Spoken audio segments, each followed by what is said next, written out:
welcome back to the Vintage Grand Prix of Mid-Ohio. Mid-Ohio. I'm Jonathan Green, alongside me, Ben Sissel, and we've been looking forward to this one particularly for two reasons. One, we love Miatas, but two, this is going to be exciting and a lot of fun. Ben, why are you anticipating this one with glee? We've never had. Well, we just added vintage Miatas to SVRA just a couple of years ago, and we have not had a bad race yet. And a lot of people were really against Miatas in vintage racing. A lot of people, like me, don't look at Miatas as vintage race cars. Well, I was about to say, but they are. They came out in 1989, people, and they are some of the greatest race cars. This is a vintage spec Miata class, the first three iterations of Miata racing out here at Mid-Ohio, and they always put on a good show. We were with them last weekend. They were our featured mark at Road America. And both feature races, the top 3 or 4 cars finish within a half a second of each other. You know why? It's because, a bit like Formula Ford, they don't age these things. I know, I mean, the thing is, the Miata hasn't really changed that much in its existence. So even when you look at a modern day Miata, you think, oh yeah, there's a you know, it's just a Miata. But it could be all the way back from the late 80s, all the way to, what, 2005. Yeah, and they're so much fun. And I am a fan of British cars. I love British cars. And basically, a Miata is a reliable British car. Well, it's a Mazda. It can't be a British car. It isn't. The Japanese took British car design and made it reliable. I know what you mean. So, here we go. But it is very similar to the old MGs of the past, the Mazda Miata. And it is a cracking car. And it's one of the few cars I've actually raced. And it is like a giant go-kart. But across the line they come. A huge field for this Miata Classic. Here we go. And look at that. Great start. And just in terms of the field we're looking at, Ben, how equal is this field in terms of power and preparation? Very equal. I think there's 2 classes, NA and NB. You can see the cars that have the flip-up headlights, but like right now we've got an NA and an NB going into turn 1 side by side. So it's really, this car comes down to the drivers, and there's a lot of drafting. You're going to see that they want to form up in trains of 4 long because they all go faster in a group than they do single. So right now we've got Davis coming into madness. He actually won our event here last year. Super fast Miata driver, but looking 4th place at Mark Cefalo. Mark Cefalo's always at the top. He really knows how to work these cars with momentum. And look at this huge group of Miatas coming over, man. It's a great sight. That's beautiful, yeah, and as you say, the reason why they're so popular as a race machine is that they're easy to prepare, and without being rude to Mazda, they're cheap, especially when you're ripping out of them weight-wise, and go racing. I mean, there's really not a lot to them, and yet they feel like a sort of, well, they feel very low to the ground. Like I said, it's the one car I've actually raced around a track in, and it's a joy to drive. You don't feel intimidated. But you get plenty of speed out of them, mid-corner speed, so on. They respond well. They don't do anything they shouldn't. They don't catch you out much. Oh, it's it now! Oh, that was incredibly lucky. Very, very lucky. Frank Todaro getting it completely wrong in the 35. And he was actually in 6th place there before that spin. And somehow everybody avoided it. Yeah. And look at this train coming through, led by Jonathan Davis, Dave Heckler right behind him. But what a great race we have here already. There's a field of 5 going up front, trying to make a train. But because we split, because of that turnaround and the carousel, there's a little bit of a gap. And now those guys coming back to second, that mid-pack, maybe the form-up train type is coming. Yeah, and is that the case that literally if they run in packs, they're going to be faster? Yeah, quite a bit faster. It's just the whole drafting thing, like why did Goose fly or V? Or maybe we should get them in a V. Yeah, that's right. Yeah, I'm sure they'll finish in a V. So we are watching SVRA from Mid-Ohio. Finally the sun's come out. We are racing in the real world. No more E-Trans Am Championship, which me and Ben have been doing for the last 6 weeks. Now we're back to the building here in Mid-Ohio. Delighted to be back. And delighted to have such a strong field. How does Tony do it? You've been around this for a long time. How does he get so many entries? Or is it just the sheer enthusiasm of vintage racing? Well, vintage racing is amazing. It's like The way I describe it to my friends, it's like a time machine. You come out here and you Yeah. see cars racing from the 50s, 60s, and 70s. But really, I don't know how Tony does it. I don't know how he has the energy. The guy works harder than anybody that I know. He puts together deals, and he, as soon as this whole COVID-19 pandemic happened, he was already calling all the tracks, being super proactive, making sure we still have a schedule for our competitors, for our sponsors. Everything he does is making sure that our competitors and vintage racers have a great experience. Yeah, that's great news, and it shows in the numbers. Over 400 cars here this weekend, right? Yeah, and from all walks of life. Like if you don't find something here you like, then you don't like cars. That's very true. As I know it's a very old and well-used cliche, but yeah, we don't put our art on the wall or in a museum or in a garage or garage, whichever you prefer. We go race it, and that's what we do here, as you say. The others don't necessarily fit into the obvious category of business, but as you rightly pointed out, they are exciting. And the beauty of it is, I've heard rumors and read articles that it was based on Lotus Elan and MG Midget and MGB and all these great cars. They took all the best of that and they said, well, we should make them reliable. You were talking about Mazda might be offended if they're cheap. I think Mazda went out of their way to design a car that would be affordable. And look at this every weekend. There's more Mazda Miatas on a racetrack than anything else. Well, that's the point, is that this was one of the few cars, and put it in a drop head, give it a chance to be a convertible, and it really is the ultimate and affordable sports car, and convertible, and hard top or convertible, doesn't matter. They're just great cars. They are great cars, but look at this racing. We've got Jonathan Davis and David Heckler. We've got Mark Cefalo fighting it out right there, the number 21 of John Guthrie and Brian Murdoch as they come through in a little train. Looks like Mark Cefalo is going to have to really try to catch up. He's in that 5th position. But Jonathan Davis, right now he's looking good. But I tell you what, when they come up to the last lap, they were telling me on the podium at Road America that you actually want to be in 2nd or 3rd position when you're running in a tight train. That's actually the catbird seat in the Mazda Miata racing as Davis leads the pack into the keyhole at Mid-Ohio Sports Car Course for this Mazda Miata Heritage. Yeah, and it's not a particularly long race, so they've got to get it on and they've got to get it together. And don't let me get off with this 17 really pushing hard. Brian Murdoch right there on the back straight and looking for a way. You mentioned there's so many races here in Mid-Ohio. The next chance for an overtake is coming into the braking point now. And he's like, we'll see if we can get that on today. But it's nice. It's cambered into that right-hander, so if you do mess it up, the road kind of catches you a little bit and just helps you around the corner. It does, but one thing about Mid-Ohio to keep in mind, because these are really light cars, and they don't have the best traction because they're so light and they don't have a lot of power. But the racing line in Mid-Ohio here is going to grind down to almost like a smooth, polished concrete. So sometimes the racing line, it's hard to find traction. Yeah, no point. Good point. And you're right, they're very light, these cars, and you like it, but they're also not, like you say, the power is not there. It's all about keeping the momentum. What you don't want to do is brake too hard, lose the momentum, and then have to be crawling out of a slow corner and trying to get that momentum back. It's a very flowing circuit. It's a tricky circuit to get perfectly right. But you just want to keep that momentum going. Yeah, I think, in my opinion, if you can drive them out fast and well and smooth, you are a really talented driver, and if you can get yourself in a horsepower race car, you're going to be so much faster than the other guys. Because if you can drive a horsepower car with momentum, you're just going to pass everybody. You can't make up for any mistakes in the auto with the horsepower that they have. Yeah, that's a good point.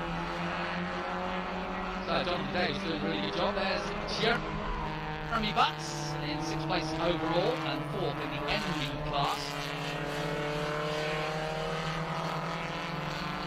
6th overall, his best lap at 1:45.2. So look at this right here for 2nd, 3rd, 4th place coming in. Yeah, they've allowed Davis to get away, and they need to sort of work as a pack here. And this is the battle for 1st place in the MB class. Oh, Mark Cefalo so close. Mark Cefalo has really good car control and can put the car anywhere. And right there, a couple more coats of paint going in contact. Yep. So the field spread out quite dramatically. 4 laps in the books, and the gap 1.9. In fact, it's gone up, I think. I have it at 1.94 officially. So Jonathan Davis starting to stretch his legs here. And here's that battle for second place. We've got a distinct battle for second and third, and a distinct battle for third and fourth. Stefano just at the back in the brightly coloured blue and yellow. And I tell you what, we're about to post some Miata stuff that we were filming at Road America last weekend, and I was surprised to see they actually work together. They point to each other when they come up on lap traffic, like we're going to pass on the left, stay in the train, because they really don't want to break the train. Right now, second, third, fourth, and fifth place really need to work together to try to break the air, to try to catch up to Jonathan Davis, who's currently in first place with a pretty large gap. And right now, 21 isn't working with the team. I'm about to say, just a lot of time we've got left. I think it's every man for himself. But here comes Cefalo. Ooh, he thought about it. You're right, 21 on what's by. He doesn't want to play the game. And he has come side by side now with Murray. There's your leader. And Davis on his way short to victory here in the first of 2 Miata races. Yeah, so far they haven't had trouble with lap traffic, which is odd. I guess if the race is short enough and these Miatas are so tightly contested, coming to traffic takes a little bit longer. But if you get a Miata race with lap traffic, that's when things start to get really hairy. Yeah, very much indeed. It's amazing because this field is a big field of, what, over 26 cars in all, and yet the field is spread right out in a very short space of time, just 4 laps, and they're already right across the track. Yeah, knowing Jeremy Butts right there in the 69 car, I think he's currently 6th. He was just really wishing he could either catch up to the group or the guys behind him would work with him. But watch Marcelo in the carousel. Yeah, he's certainly been eyeing up a move, and as they come through here, he's just not close enough, I don't think. There's your leader. And there's a gap now. It's just third, fourth, and fifth that are going to try to work together. They can work together. There's 2 straightaways here now. And if they work together, they should be able to catch that guy in front of them pretty easily. Number 17. Now, what are the rules in terms of years of cars? I'm not totally sure. At first, we only opened up to the first iteration of Mazda, which was the pop-up headlights. And right now, I think we're up to Gen 3 Mazda Miatas in this vintage class, as long as they are set up to spec Miata. Okay. So they can't be like full-on like race car or race prep. The engines have to be about the same, except there's different displacements in the 2 classes, A and B. But other than that, they have to be Miata. You can put the race components in everything. Right.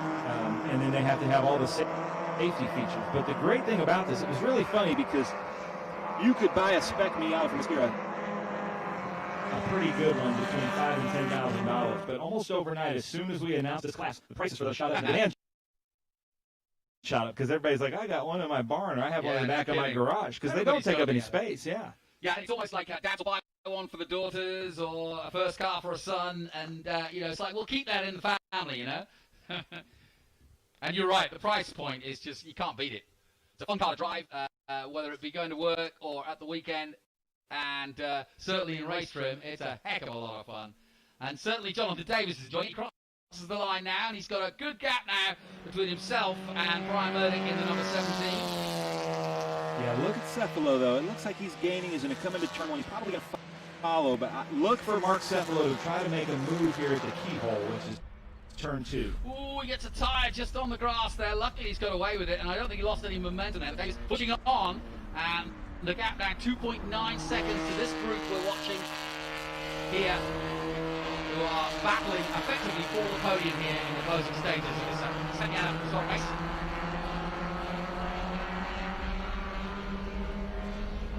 If you watch, when they come around the keyhole, that number 37, his right front tire lifts off the ground, and he basically just got 3 wheels on the ground. That's enough. That's enough. There's some traction.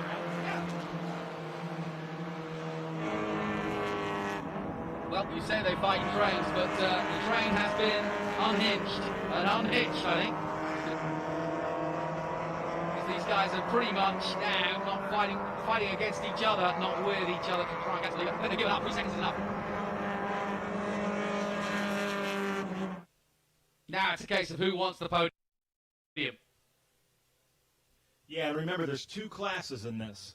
So there's the NA and the ND, but actually, right now, I don't know the difference totally. Sorry. If I were to guess, I would say it's the one is the pop-up headlight, the first iteration. Yeah, and the NB is the next one, which is a displacement. I think one's a 1600, one's an 1800, but I'm not totally sure. Because again, to me, these are modern cars. Well, I only know vintage cars. There wouldn't be a distinction between pop-up headlights and smart whip.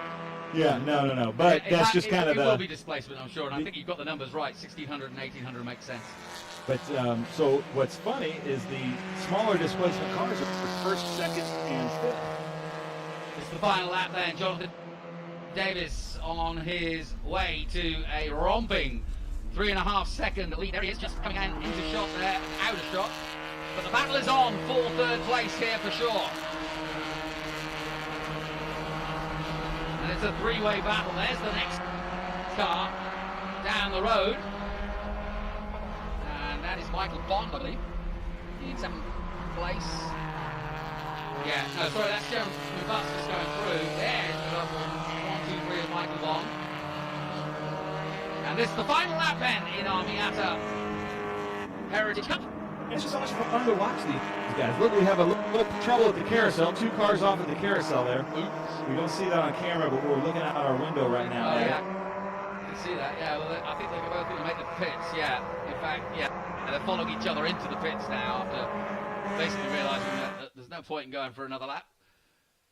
So, this battle is on for 3rd place. It's going all the way to the finish. We look high and above the Mid-Ohio circuit. There's the leader just at the bottom right-hand shot going into under the bridge. There's 2nd place under the bridge, and this is the battle for 3rd place. And it's going to be a cracker. Can you do anything? I think Davis has got this one. He's got this one by over 3.2 seconds. The 56 coming to the line, and he hasn't put a foot wrong. He put one tire on the grass. It didn't slow him any, and he'll take the checkered flag.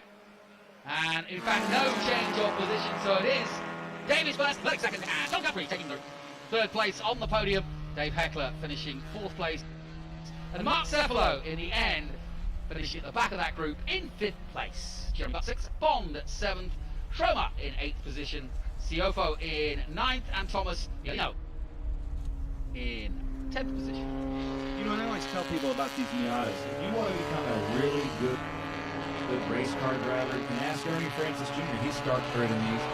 Race a Miata for about 2 years, and then you can race anything with momentum. You'll be faster. And the beauty about these Miatas, look at this battle right here coming to the finish line. That's amazing. Oh. But they're not expensive to operate, obviously. Sometimes people say they hurt their head or they hurt their engine, and they go to a junkyard and get a new engine. But then you can race Miatas almost a full season on a set of tires. Thanks, Ben. We'll be back with more racing from the SVRA Sports Car Vintage Racing Association very soon.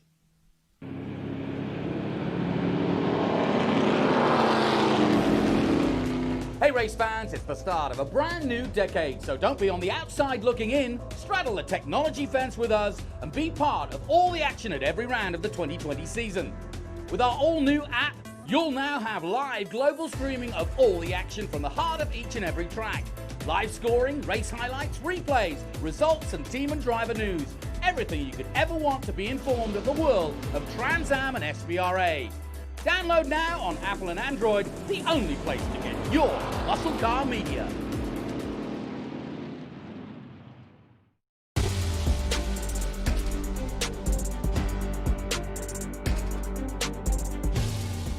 On behalf of SVRA, we'd like to congratulate Range Rover on its 50th anniversary, and we thank Jaguar Land Rover for their continued support over the years.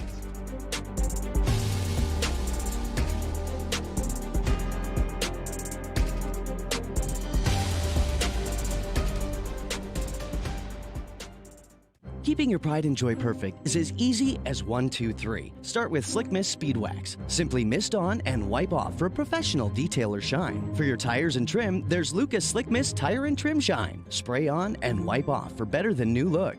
Then finish her with Lucas Slick Mist Interior Detailer. Just spray and wipe. Easy. Use Lucas Slick Mist Car Care products and she'll never look better. Fast, easy, and professional. Really, it's sort of like having an extra set of hands. Or 3. I travel a lot. Whether it's a meeting in New York or a car auction in LA, I trust only Passport Transport to deliver my car. With their up-to-the-minute GPS tracking system, I know exactly where my car is at all times.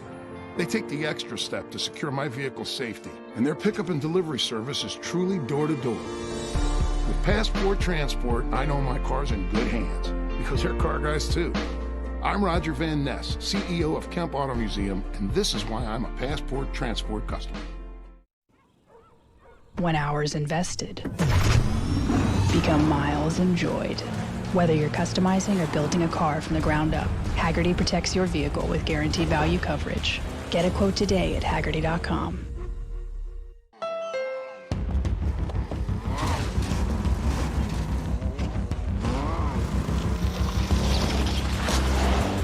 There's a challenging spirit within Honda. It gives us the courage to go faster and the thinking to make it real.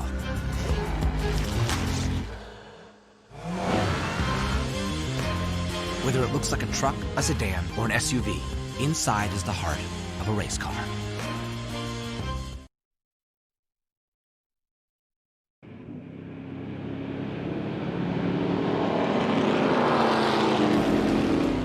Hey race fans, it's the start of a brand new decade, so don't be on the outside looking in. Straddle the technology fence with us and be part of all the action at every round of the 2020 season.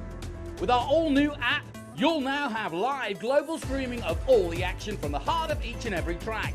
Live scoring, race highlights, replays, results, and team and driver news. Everything you could ever want to be informed of the world of Trans Am and SVRA. Download now on Apple and Android, the only place to get your muscle car media. I found a place in my heart. I found a light in the dark.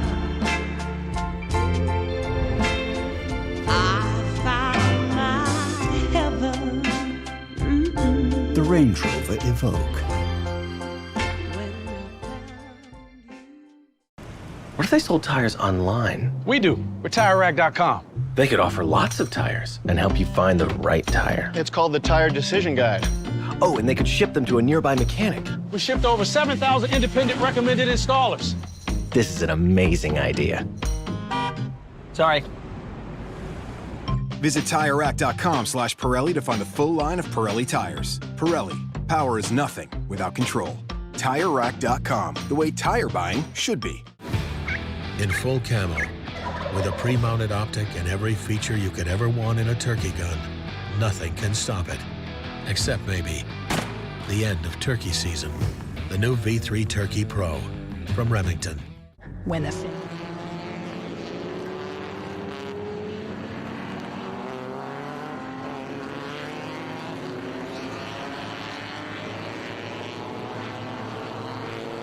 So, the Vintage Grand Prix of Mid-Ohio continues, and now for something very special indeed. So special that Tony Perella, no expense spared, all British cars, he has flown in a British commentator to talk about it. And a fan of both British cars and of British humour, as I may add. Ben Sissle's here, alongside with me, Jonathan Green, who loves his Triumph. My mum used to take me to school when I was 5 in a Triumph Spitfire. Now, if you know the size of a Triumph Spitfire and how much room they've got at the back, you'll know that with me at 5 and 2 Afghan hounds, there wasn't a lot of room. But we did it anyway, and I used to go to school covered in dog hair. But never mind, it never found me too many girlfriends at 5, but I wasn't really that interested at that point. But I really should stop wearing the Afghans, I think. Well, this is the Kastner Cup. This is an annual race that the Friends of Triumph and Cass Kastner, if you don't know who Cass Kastner is, he is a Triumph legend. I think he won the 1959 SCCA runoffs in a Triumph TR3A, which if you know anything about Triumph TR3s, a really great race car that you can basically drag your knuckles hanging out the door. We've got a few in the race today, but we're being led by some Huffackers, Triumphs, but it's really fun to be here at Mid-Ohio. Cass Kastner couldn't be here. I hope he's watching. Cass, we love you. We love these Triumphs, and you are quite a legend. And here we go with a great field of British cars, Triumphs, about to take the green flag on. Yeah, and you talk about Miatas and the sort of special place in history they've created. Well, Triumph have done that for sure.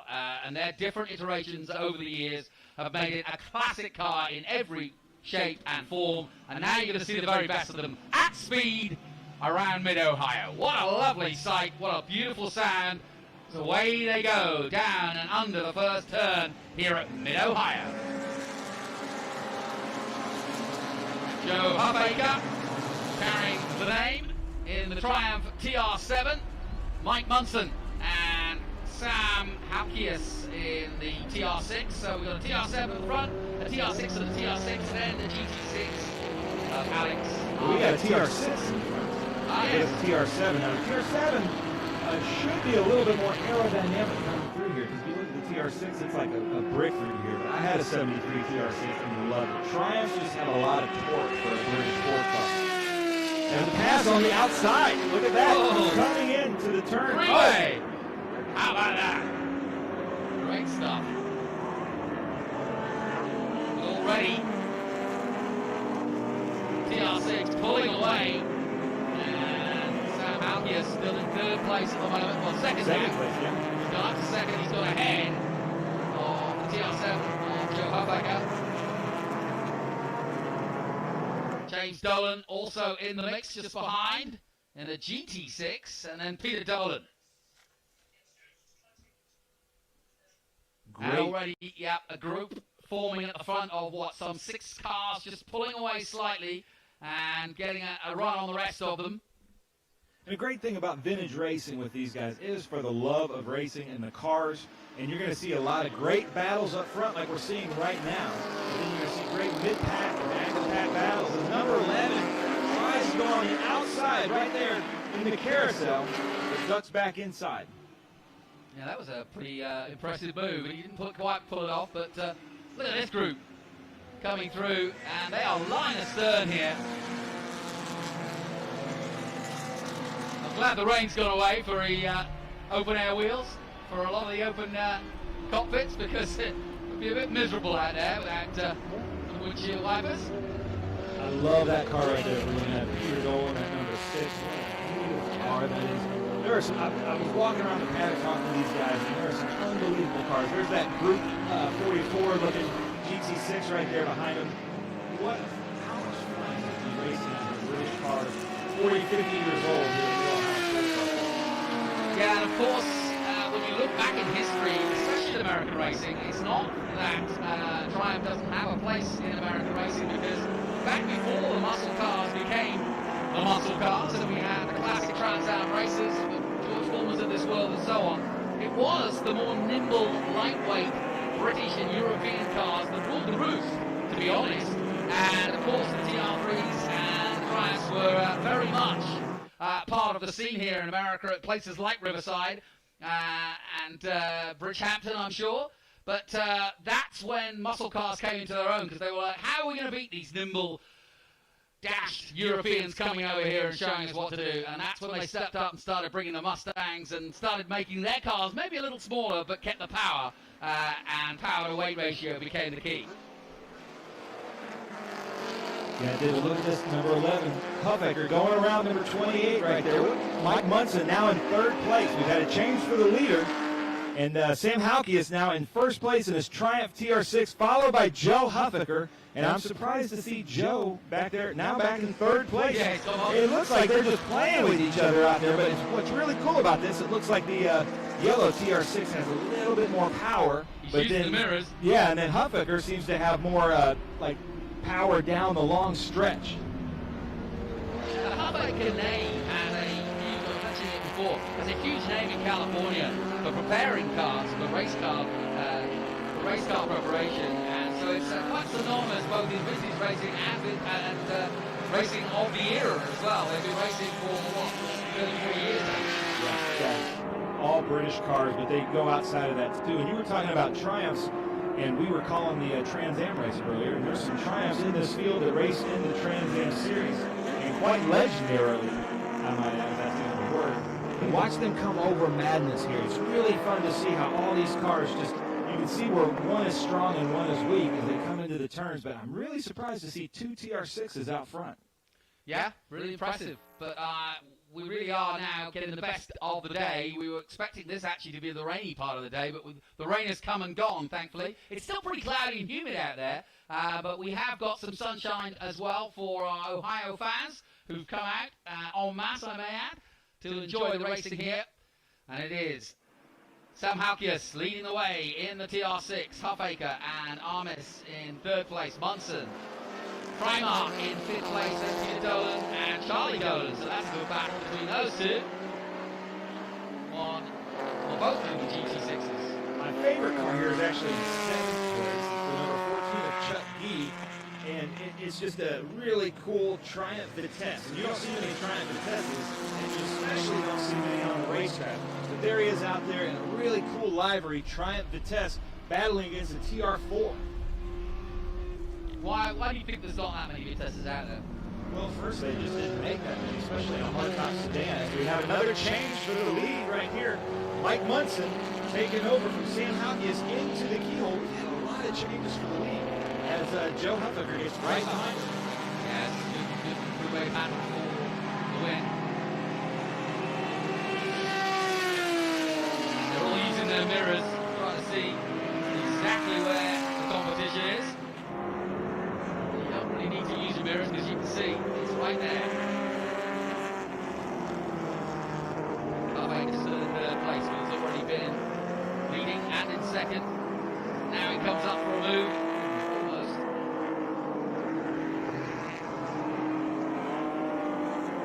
He just seems to have good mid-corner speed, or maybe he's just late on the brakes, I'm not sure, but either way, he's making it effective. Yeah, and I've watched him race in quite a few vintage races with us and all kinds of cars, and I feel like he might be laying it back a little bit, and he's going to show us some late racing, maybe some dives. Well, he's had the door shut here as we go into the left-hander towards the end of this Mid-Ohio circuit, down towards the carousel, and again, round the outside comes the number 11. And can he power through and get the inside line onto the left-hander of the front straight? He's trying, and that's what he's trying to achieve, and I think he's done it, yes! Or has he? He can put the power down. You know, that TR6 has a lot of torque, but the TR7 should also have a lot of torque going into turn one. This is some really good racing right here, and I love how the TR6 gave him the line because he had the vintage racing line going into that last corner. Well, this is all playing into Mike Munson's hands as he's starting to get a couple of car lengths ahead of these two as they fight with each other. But because they're fighting, they're also going pretty fast, so it's not over by any means, this three-way battle. But like I said in vintage racing, I hope we get to show some of the stuff that's happening behind the leaders because there's probably 4 or 5 great races happening throughout this field of triumphs. Yeah, and I'm also noticing some fast slaps coming up on the board by several on the midfield now as the race settles down. It's down to the nitty-gritty because everybody's up in the pace now. They've got used to the track conditions.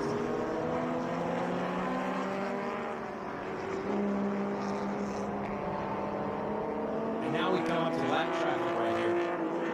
Looks like the green TR4 giving them room coming up. And the funny thing about these, with vintage racing, there are some guys that take vintage racing very seriously and really learn the racecraft and really highly prepare their cars. And there's some guys out there that are just wanting to have some fun, and maybe they heard that this is a Triumph event, and they're getting their car out of mothballs for the first time in 10 years, bringing it out to the track just to have a lot of fun. Ben, you've been following this series for some time. Does it tend to be regional in terms of who shows up, or do they actually go Pan-American? Oh, no! Oh, no! What a shame. He couldn't do much about it, Joe. Huffaker there, he just got sideways, and by then it was all over. And sadly, Sam Halkias had nowhere to go, frankly. And let's hope there's not too much damage to those beautiful cars. Either way, that's game over for Yeah, it looks like Huffer's having some problems with the car. I hope he pulls off. Yeah, he has. Yeah. Really unfortunate, because those were some beautiful cars with some great racing, but maybe just racing a little bit too closely there in the carousel. Now, Ben, here's the good news. He's not that far away from our commentary with you. I think you go and yank him out and get him in here. There's that Vitesse that I love right there. That white car with the stripes. Yeah, nice. The TR4, and I love this TR4 coming up that we're looking at with the Triumph Arrow behind it. Some great cars in this group. And I love that the cameraman and the director showing us these mid-pack races, because that to me is the heart of vintage racing. These guys who just battle and battle just to have fun and just for the spirit of racing. So one major incident already. Let's hope there's no more. Think about vintage racing. You don't want to see any harm come to any of these cars.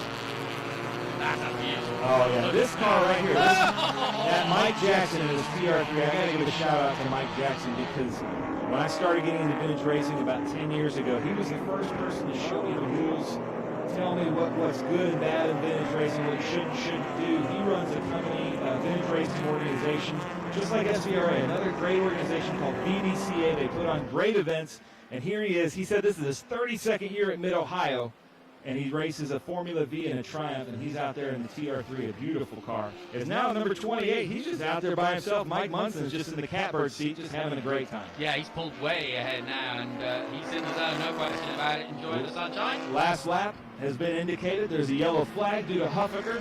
And as we watch the number 184, Alex Ames basically takes second place as Peter Dolan in another GT6 is third place. This is the final lap then of our Kastner Cup. They'll be back out in action again tomorrow, but it's plain sailing for Mike Munson at the moment. A bit of traffic ahead of him, but he's so far ahead at this point, I don't need to worry about it too much, or make too much of an effort to get past. He'll get back on the back straight here. There we go. How cool is this, though? This is one of the coolest. When I tell people about vintage racing, I say it's like taking a time machine. And really, you can look out there, and it's like 1958 again. Yeah, I know. You know, it's funny. It's funny you pick that year, because that was the first year of the Macau Grand Prix, which I do every year. And I think it was a TR3 that won back then. So, it does. You squint your eyes and make it black and white, and suddenly you're back there. Yeah, it's a wonderful sight.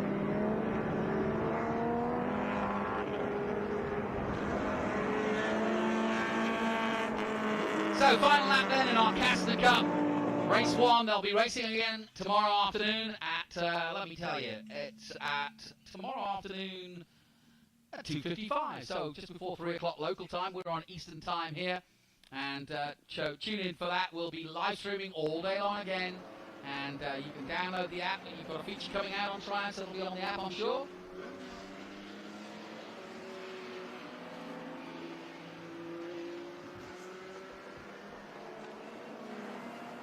So down to the checkered flag then comes Mike Munson. And a nice day at the office. There's the checkered flag. Well done, Mike. And takes that Triumph TR6 to victory. And, I think you just have to say, I love British cars, but they're just not the most reliable. So to finish a British race is winning itself.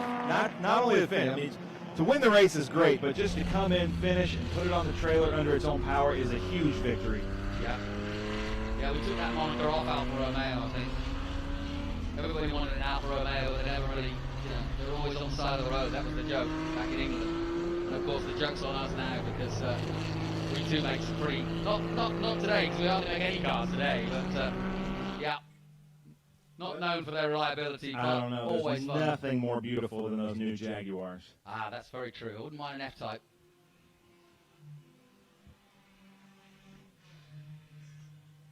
So,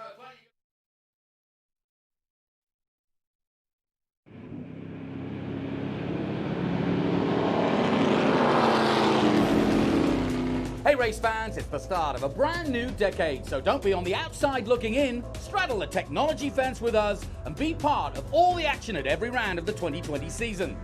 With our all-new app, you'll now have live global streaming of all the action from the heart of each and every track. Live scoring, race highlights, replays, results and team and driver news. Everything you could ever want to be informed of the world of Trans Am and SVRA. Download now on Apple and Android, the only place to get your muscle car media. Everywhere I look, I see light and shape. And some shapes are just more beautiful than others. I think about lots of things when I drive. The cost of scheduled maintenance certainly isn't one of them. The F-Pace. How Jaguar makes an SUV. For great offers, visit your Jaguar retailer during the Impeccable Timing sales event. Maui Jim sunglasses were born on the beaches of Hawaii, designed to respond to the bright sun and harsh glare of the islands, all while enhancing the view. After 30 years, we're still independently owned, and the free-thinking Hawaiian spirit that first inspired us is still a part of everything we do. Our Polarized Plus 2 lenses not only protect eyes from harmful rays, they also make colors more vivid and contrast crisper. Try on a pair and see for yourself. The view's better from here. A marathon coach owner is someone who expects exploration and relaxation to blend flawlessly. For the most reliable, luxurious motor coach on the market today, look no further than Marathon Coach. Indulge that wanderlust, leave any cares behind, and lead a life filled with adventure. Join the Marathon family and take your 5-star hotel with you. When the finish line calls, we answer. Hit the road with insurance protection from Hagerty. Whether you drive a built racer, sports car, or exotic, and save an average of $264. Get a quote today at Hagerty.com.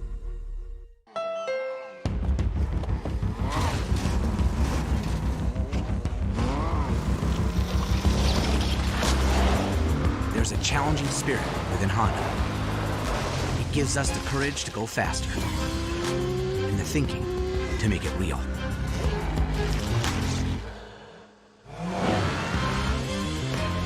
Whether it looks like a truck, a sedan, or an SUV, inside is the heart of a race car.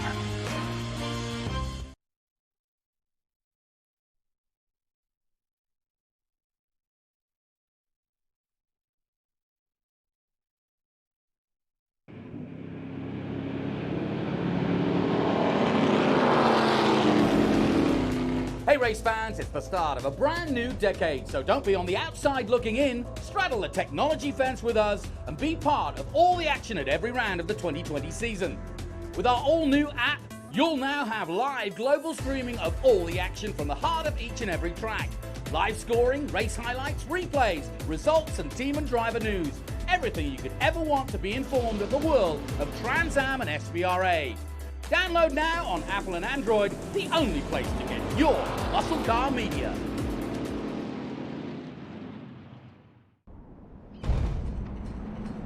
Land Rover has reimagined an icon, and in doing so, has created an SUV for the 21st century. Challenged in the most demanding of terrains, not only did the new Defender survive, it thrived. We knew the only way to honor its heritage was to design a vehicle built for a new breed of explorers as we reinvent the future of adventuring together. This is what makes the new Defender capable of great things. Land Rover, above and beyond. One of the main reasons for poor vehicle performance is a dirty fuel system. It can cause decreased fuel economy and actually do harm to your engine over time. By adding Lucas Fuel Treatment to your vehicle, it cleans and lubricates the entire fuel system, pump, carburetors, fuel injectors, and valves as you drive. It also improves your vehicle's performance. It's a non-solvent product designed to protect both gasoline and diesel engines. Lucas Fuel Treatment. It works.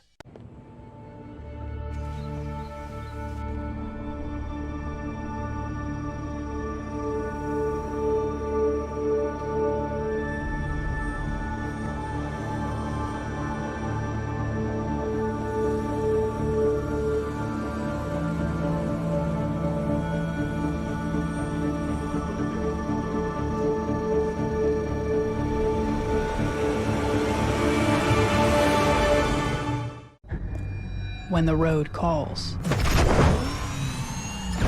we answer. Hit the road with insurance that protects your classic for what it's actually worth and save an average of $264. Get a quote today at Hagerty.com.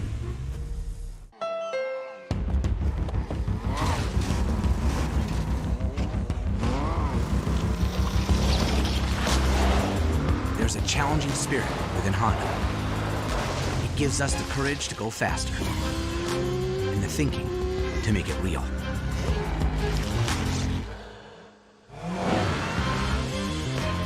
Whether it looks like a truck, a sedan, or an SUV, inside is the heart of a race car.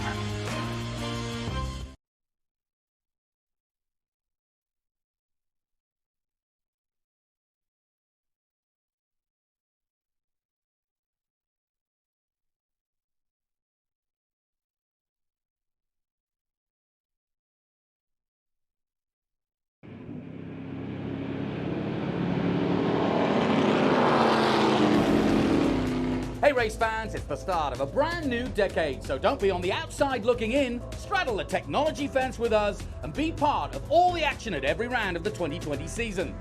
With our all-new app, you'll now have live global streaming of all the action from the heart of each and every track. Live scoring, race highlights, replays, results and team and driver news. Everything you could ever want to be informed of the world of Trans Am and SVRA. Download now on Apple and Android, the only place to get your muscle car media.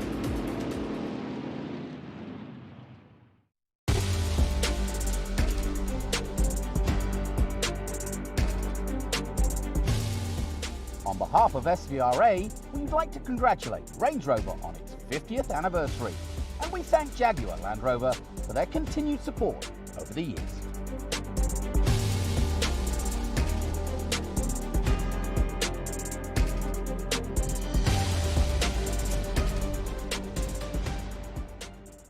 Keeping your pride and joy perfect is as easy as 1, 2, 3. Start with Slick Mist Speed Wax. Simply mist on and wipe off for a professional detail or shine. For your tires and trim, there's Lucas Slick Mist Tire and Trim Shine. Spray on and wipe off for better than new look. Then finish her with Lucas Slick Mist Interior Detailer. Just spray and wipe. Easy. Use Lucas Slick Mist Car Care products and she'll never look better. Fast, easy, and professional. Really, it's sort of like having an extra set of hands. Or 3. I travel a lot. Whether it's a meeting in New York or a car auction in LA, I trust only Passport Transport to deliver my car. With their up-to-the-minute GPS tracking system, I know exactly where my car is at all times. They take the extra step to secure my vehicle's safety, and their pickup and delivery service is truly door-to-door. With Passport Transport, I know my car's in good hands, because they're car guys too. I'm Roger Van Ness, CEO of Kemp Auto Museum, and this is why I'm a Passport Transport customer. When hours invested become miles enjoyed.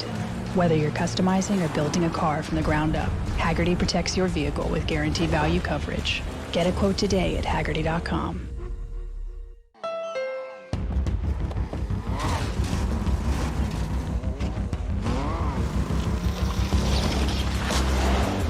There's a challenging spirit within Honda. It gives us the courage to go faster and the thinking to make it real.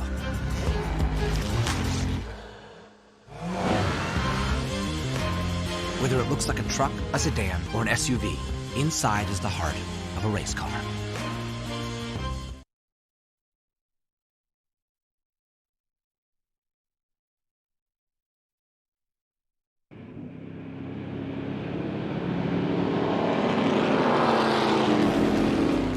Hey race fans, it's the start of a brand new decade, so don't be on the outside looking in. Straddle the technology fence with us and be part of all the action at every round of the 2020 season.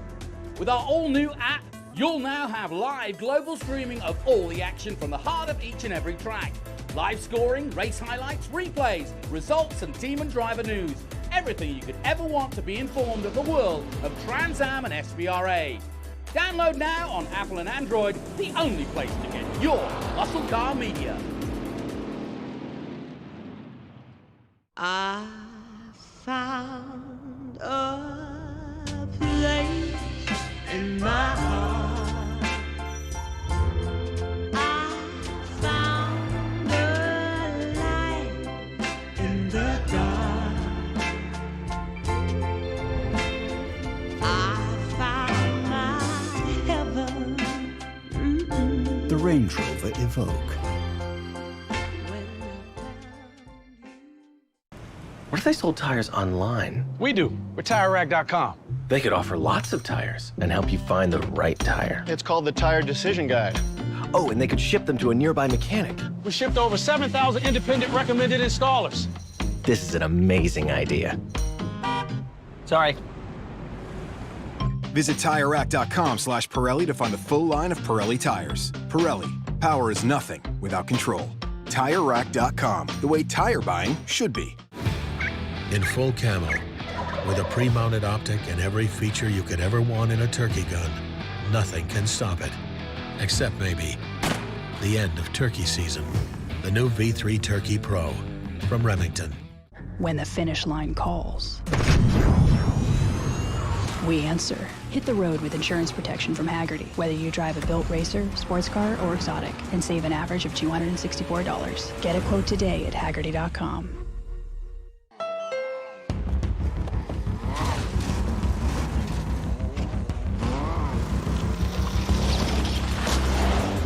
There's a challenging spirit within Honda.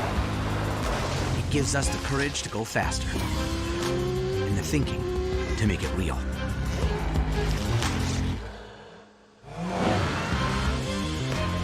Whether it looks like a truck, a sedan, or an SUV, inside is the heart of a race car.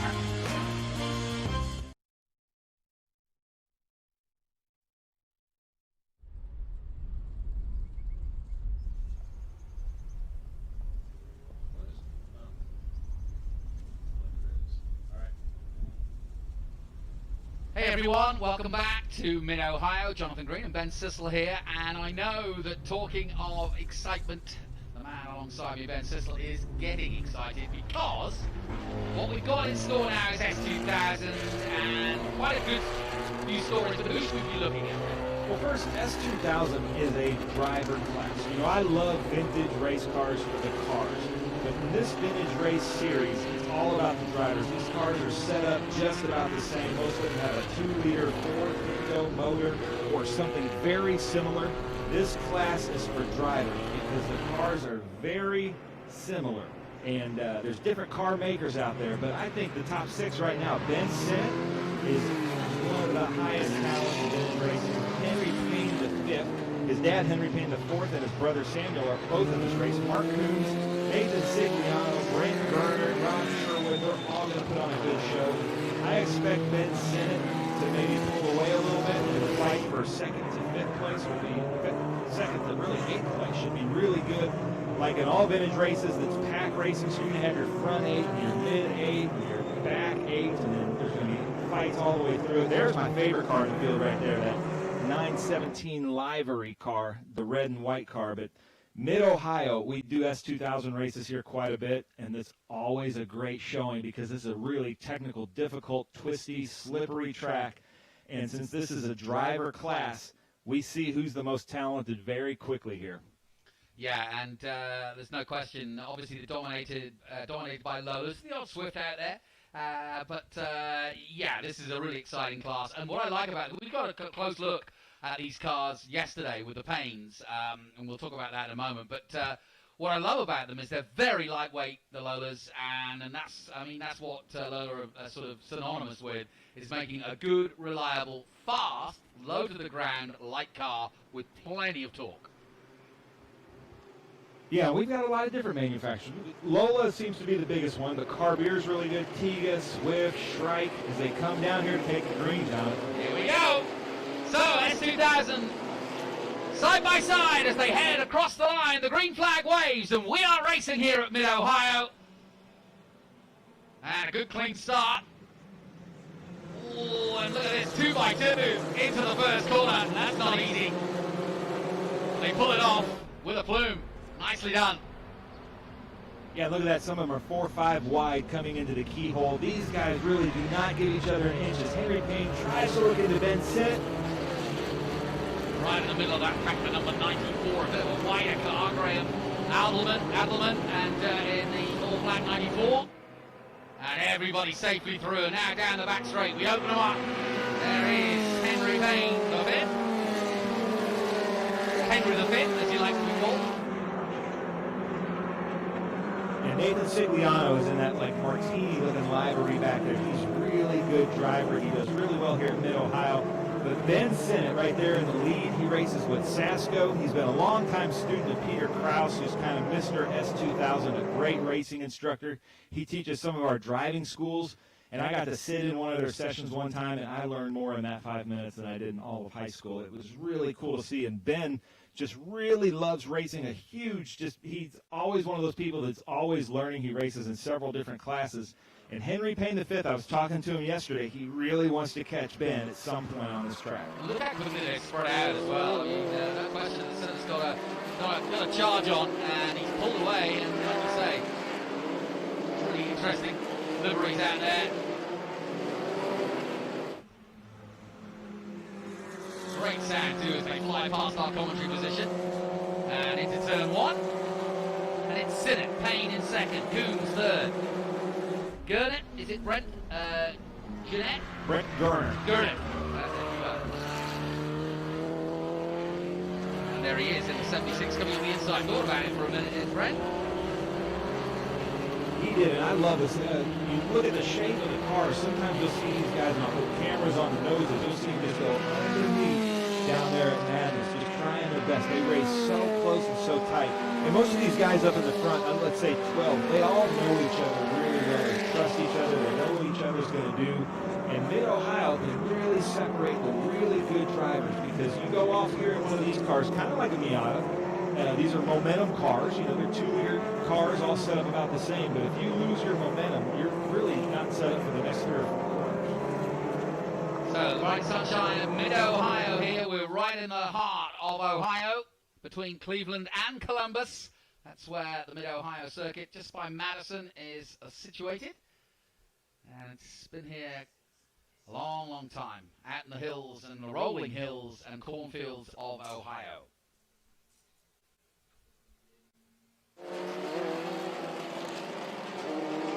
Back to the 77. That's Mark Coombs. Mark Coombs is always super fast. That's a new car for me. I'm not used to seeing him in that car, but he's always one of the top drivers in this S2000. And I have videos dating back to probably 10 years ago. Great S2000 races here on the SVRA YouTube and now on our app that you can download for free as we watch Green coming up here into turn 2, which is a crazy turn because we were talking about it earlier. It's kind of blind, and these cars are so low, you basically have to just look at the apex and you're kind of going downhill and you can't really see that much, and there's a lot of spin sometimes here, so you really have to have good reflexes to drive these S2s. And there he is, the number 15, my favorite car out there right now, Mark Clark, driving that 917 livery. As we watch the number 51 come down, Thomas Kane comes in, about to be passed. It looks like he's looking into him. Yeah, we just got a quick glimpse there also of another one of the Paynes. Henry Payne in the number 13. We had a chat with him yesterday. Graham Alderman, currently in 8th position, 7th overall, the 5S2 class. Look at the size of these fields. That's what's blowing my head off, is how many cars are involved in every class. Yeah, and that's what really makes it a lot of fun. And, you know, it's unfortunate that this pandemic happened, of course. That's an understatement. But we just opened this event up to spectators just a couple of days ago, thanks to Governor DeWine letting us do this. There's social distancing out there, but usually the hills are just full of people because we have huge fields here. Everybody loves to race in Mid-Ohio. And this S2000 group is always a favorite just because there's a lot of guys here regionally that race, but it's a really great S2000 track. Yeah, it is. I can see that.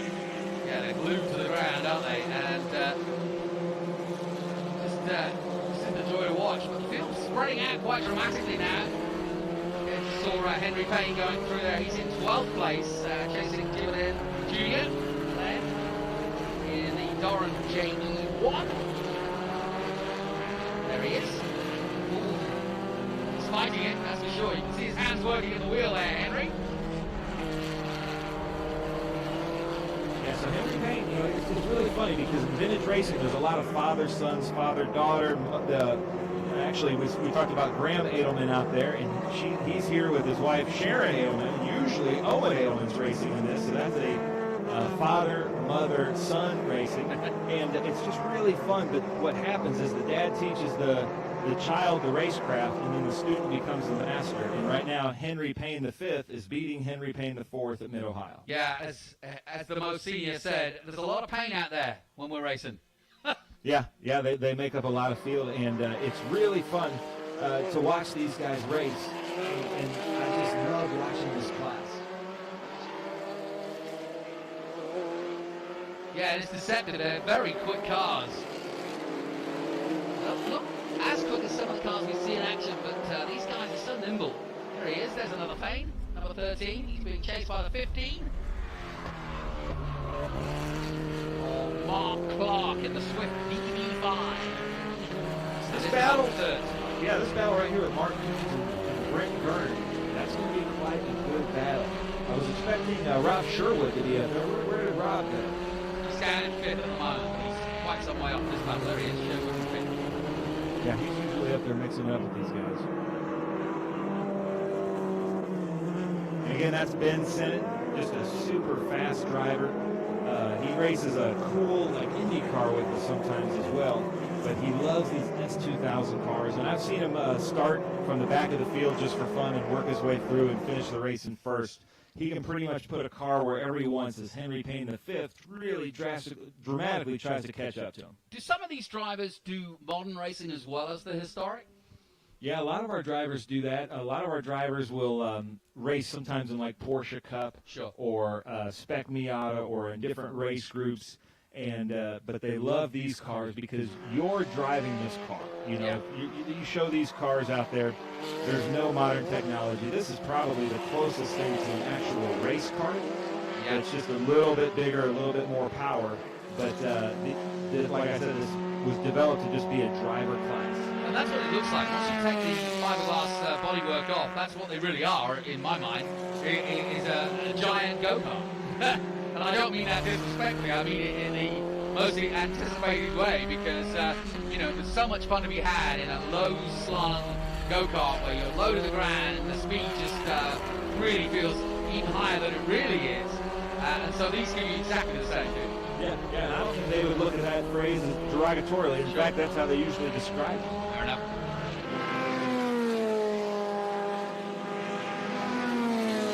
So Ben Sennett leading the way. Yeah.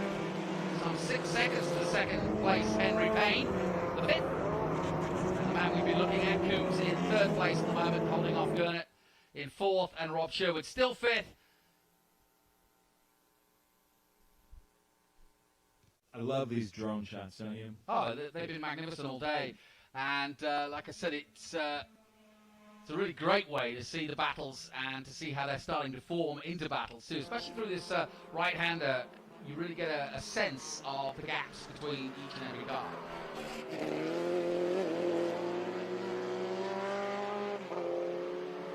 So it looks like we're coming up to lap traffic now, which always kind of mixes it up just a little bit with these leaders, because they have to really, in vintage racing, it's up to you to make a responsible pass, and it's up to the person that's being passed to just keep their line. And so it's a little bit of a game of luck sometimes with where you catch up to this lap traffic.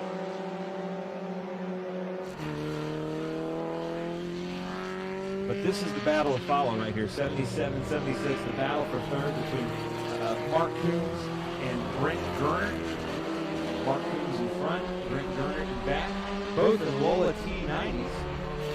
Yeah, they've been battling the whole race as we head to the final lap now. And who's going to sort it out when it comes to the line? They haven't got too long to sort it out, but I think it's going to go all the way. Back with the lead then, Ben Sennett on his way to victory here. Final lap of the race. S2000, they'll be back in action again tomorrow if you want to tune in. They start the day off early morning, 9:35 local time Eastern. So join us for that. But coming out of Thunder Valley now and down towards the end of this race, the final lap, and it's all about Ben Sennett at the moment. Henry Payne V is going to chase him home, and Mark Combs, it looks as though, will finish on the podium. But no problems for number 5.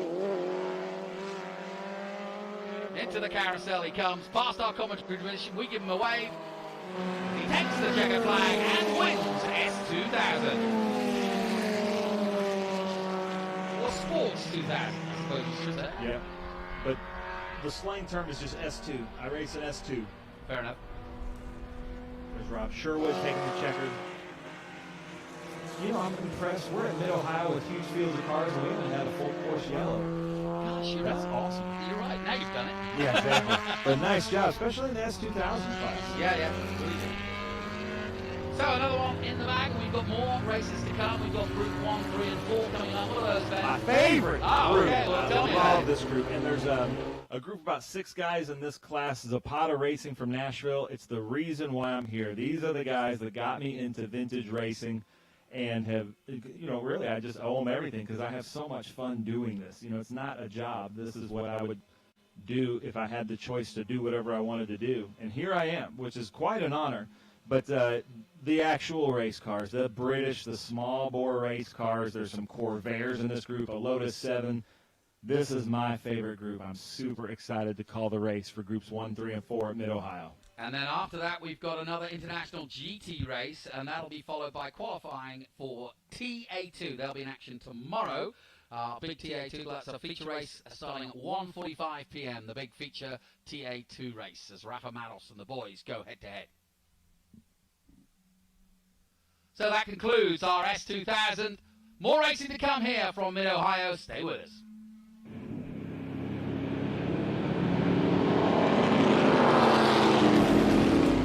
Hey race fans, it's the start of a brand new decade, so don't be on the outside looking in. Straddle the technology fence with us and be part of all the action at every round of the 2020 season. With our all-new app, you'll now have live global streaming of all the action from the heart of each and every track. Live scoring, race highlights, replays, results and team and driver news. Everything you could ever want to be informed of the world of Trans Am and SVRA. Download now on Apple and Android, the only place to get your muscle car media. Everywhere I look, I see light and shape. And some shapes are just more beautiful than others. I think about lots of things when I drive. The cost of scheduled maintenance certainly isn't one of them. The F-Pace. How Jaguar makes an SUV. For great offers, visit your Jaguar retailer during the Impeccable Timing sales event. Maui Jim sunglasses were born on the beaches of Hawaii, designed to respond to the bright sun and harsh glare of the islands, all while enhancing the view. After 30 years, we're still independently owned, and the free-thinking Hawaiian spirit that first inspired us is still a part of everything we do. Our Polarized Plus 2 lenses not only protect eyes from harmful rays, they also make colors more vivid and contrast crisper. Try on a pair and see for yourself. The view's better from here. A marathon coach owner is someone who expects exploration and relaxation to blend flawlessly. For the most reliable, luxurious motor coach on the market today, look no further than Marathon Coach. Indulge that wanderlust, leave any cares behind, and lead a life filled with adventure. Join the Marathon family and take your 5-star hotel with you. When the finish line calls, we answer. Hit the road with insurance protection from Hagerty. Whether you drive a built racer, sports car, or exotic, and save an average of $264. Get a quote today at Hagerty.com.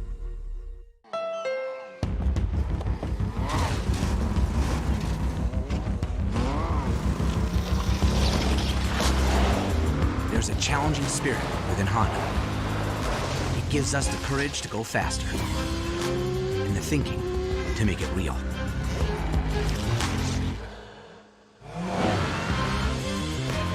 Whether it looks like a truck, a sedan, or an SUV, inside is the heart of a race car.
to our live coverage. I hope you're enjoying our live stream of SVRA coverage. We've also got Trans Am over the weekend. We've got some international GT to bring you.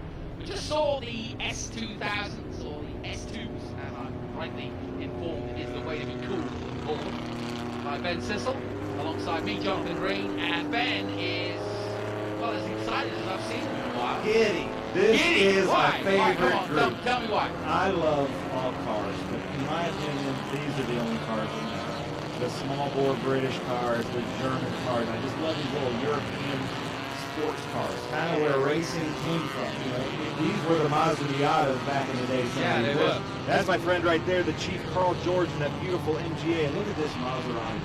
It looks like they've designed a beautiful car and they just cut it off at the end. Yeah, that's the only thing I don't like about it. It looks like they put rocket boots on top. Yeah, but I love all these cars, and they're so much fun to drive, to watch. And the beauty is these were pretty normal cars out there. A lot of these cars, everybody's like, yeah, I went to the grocery store in these, not so much that Formula Junior, but there's a Corvair and another Corvair. Ralph Nader somewhere in that little place. So that's Rob Davenport right there, and that Datsun beautiful car. Paul Conkle in that MGB all the way from California.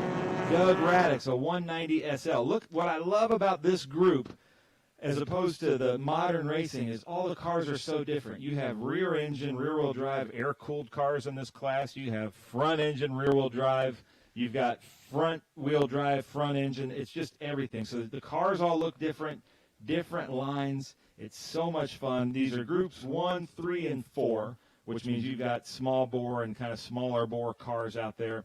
But it's really good racing, and these guys are doing it just for the love of racing and the love of these cars. Well, now I've seen the Jaguar XK 150 out there. This is my favorite class too, because I can only think of the likes of Sterling Moss and many of the greats hooning around Le Mans and Mille Miglia and all the great racers back in the day. And can you imagine being around in period when these cars were brand new, and it really was Germany versus Italy versus, you know, England, and even back then, you know, or before then, they had national colours for green and blue and red, and so, you know, it was special times. Green flag waves then, and away we go then for this bang up field of fantastic cars. And here they come towards the first corner. And it's Bruce Rona in the Lotus 22. And look at this, side by side, what a difference the two sizes of cars are, but they'll battle for position. It must be quite intimidating when you're that low down in some of these smaller cars to be seeing these giant cars right above you, almost looking down on you. Yeah, look at that. That's John Nash and Logan Dernoshik going side by side into the keyhole. John Nash in that Lotus 7. That's Vic Skurmans right there in that number 7356. Great cars battling out. Actually, Vic met his wife Barbara here in Mid-Ohio over 30 years ago. John Nash in that light Lotus 7 and Logan going head-to-head. You couldn't get more different cars battling head-to-head in a racetrack. That's a British bravery. Tell me John Nash is British. He is. There you go. Definitely from the UK. That's what I thought. That was a British move if ever I saw one. Fantastic stuff. There he goes, leading the way in the number 7. Got the 57 right there with him of Logan Dernoshik. Is that the right way to pronounce it? I think it's Dernoshik. There's a cool story about him. That's a real Yanko Stinger. And his dad, Warren, worked at the Yanko shop and built that car back in the day. Look at him side by side through the right-hander. Nash just giving up position there, back to second, but for how long? Oh, it uses the power and the torque of the lightweight car to get back into the lead, and we saw it brilliantly overhead in the drone there, but just using the torque, look at that. They are side by side the whole lap. Almost. Oh, this is excellent. Into the last complex they come, and past our commentary position, and a beautiful sight as John Nash leads them across the line. So it's Nash, Dernoshik, and Sharp. James Sharp, wasn't he involved in a previous group? Or is that another Sharp? No, I think he races something else with us, but also, who would have thought you'd be announcing a race in today's world with a second and third place Yanko Stingers, Corvairs racing here, and how cool is that? And then we have a Devon Porsche.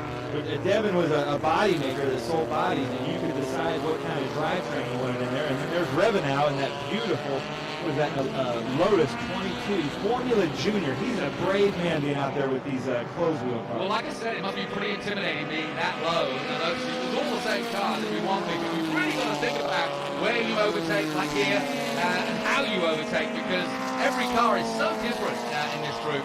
And the braking points are different, the tyres are different. I mean, it really is quite intimidating. I mean, how can you look at your mirrors in the white 17 and know that that car is there? You don't. And Revenal just has to go in there with the faith, like, hope he knows that I'm here. Hello! But I hope you guys go out and look at these cars, and especially that Lotus 22. It's unbelievable. It looks like a Concours restoration as we look at Scott Frazier and Vic Skirmantz going at it there. There's going to be great battles throughout this field. Looking forward to seeing the Triumph Spitfires as well as the Healey Sprite Mark 1 that's out there. We've got some Jaguar XKs out there. Just beautiful machinery of the era. An absolutely superb group of field. Now I can see why you like this group so much. Oh, this is where it's at for me for vintage racing. People make fun of me for that, but I don't care. This is the coolest racing there is right here. And you were saying a lot of these guys from Nashville, Tennessee, music folk, and obviously, well, everybody in Nashville and Austin is a music folk, aren't they? Yeah, but these are the guys that got me into racing. And because I like this group so much, I hang out with all these guys all the time. But I want to really point out that Datsun that's coming up here, right down the line right there, that is really standing out because it looks so odd. But that's Rob Davenport, and I think that was his dad's race car. There's a lot of provenance with that car, as is all these. You really need to look at the preparation that these. There's so much pride in these cars that they put so much time and effort. Oh, there's fluid coming out of the Nash machine in the back. There is, and he backed into a wall earlier on in the week, and he thought he might have punctured his fuel cell, but he didn't think so. But maybe that's his. We hope that that's his vent. I think that's his vent coming out. There's a lot of G's around that corner. All right, well, we'll soon find out. But John Nash leading the way, and he's got a clear lead now, John Nash. And look, you see the fluid? Yeah. John Nash is our champion in Group 3. He races almost every race. It's odd not to see he and his wife at one of our races. They have so much fun. He actually has almost an identical Group 8 car. So he races a Group 8 and a Group 3 Lotus 7 with us. So we've had a full day of racing. We started early this morning, and we've had every group on display, as well as, I would say, probably the race of the day, the TA race, 100 miles of pure adrenaline and fun, because it was just wet, it was dry, it was wet, it was dry. It started to dry even more, the time would go off, and Ernie Francis came from 5th all the way to win. So right there, lap traffic, as John Nash tries to pass that MG Little People. Can't say the other word, it's not politically correct, right? You could say midget. No, I don't think you can anymore. You can't say MG Little People. No, I think you have to. No, day and age. It's a midget. Well, that's the same as a Sprite then. No, Sprite's a soda. It's a little extra Look at this. advertising. Logan looking into the inside on John Nash. I mean, can you get more different? That's what I love about this. You know, in modern racing, a lot of the cars all look the same. You can't tell them apart. You can definitely tell the difference between a Yanko Stinger Corvair and a Lotus 7. Yeah, the Chevrolet Corvette, beautiful machine. Look at how happy that bug eye is to be lapped. I love when cars smile. Yeah. What is not to like about this class of cars right here? I like cars that smile. They make me smile. I hope the director goes through the field a little bit, because there are some great battles happening mid and late pack. And what's cool about this group, too, the camaraderie. These guys help each other out so much. They have so much fun. It's just as much about the partying and the barbecues and the food as it is the racing. Yeah, that's. I noticed that in the paddock yesterday. Everybody's outside. We went down to the Pains and they were roasting a big pork loin, and it smelled gorgeous. So I was almost going to stay the evening there, but I held back. Yeah, and now we're looking at Vic Skirmantz. Like I said, he's kind of a local here in that Porsche 356. Last year's Group 1 champion, Scott Frazier, in that what I call Kermit the Frog Eye Sprite. Beautiful cars. And then look up there. Look at those cars on the hill. I know. It's a time machine. That's what I love about SVRA. We just went back to 1967 right there. The VW van there on the roof. There it is. Look at that. Kermit the Frog Eye Sprite. Now that's an Austin Heat. That is, yeah, that's an Austin. Beautiful. Frog Eye Sprite for you, Bug Eye Sprite for me, right? Fair enough, yeah. You say tomato, I say tomato. Yeah. Let's call the whole Datsun off. Here we go. Rob Davenport in the Datsun trying to pass these MG Little People, possibly an Austin Healey Sprite. Peter Uzdavinis. That sounds like a Russian name. No, that is an MG. Look at that. He's trying to get him. And look at how different those cars are. That Rod Davenport's really brave. That's a priceless car he's driving out there with a lot of family history. And there's Schechter right there in the 777 356.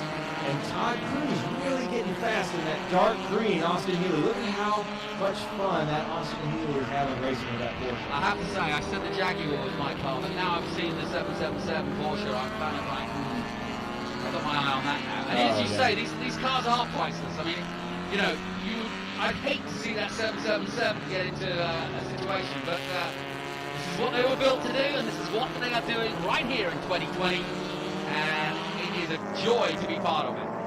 Yeah, and something you'll notice that we take a lot of time and effort to set up all these flags because an SVRA race, we may have 80 different manufacturers represented at a race. And how often do you see that? Look at this.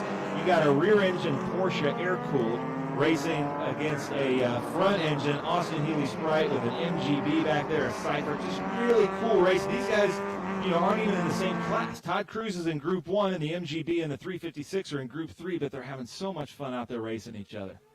Through the trees here at Mid-Ohio.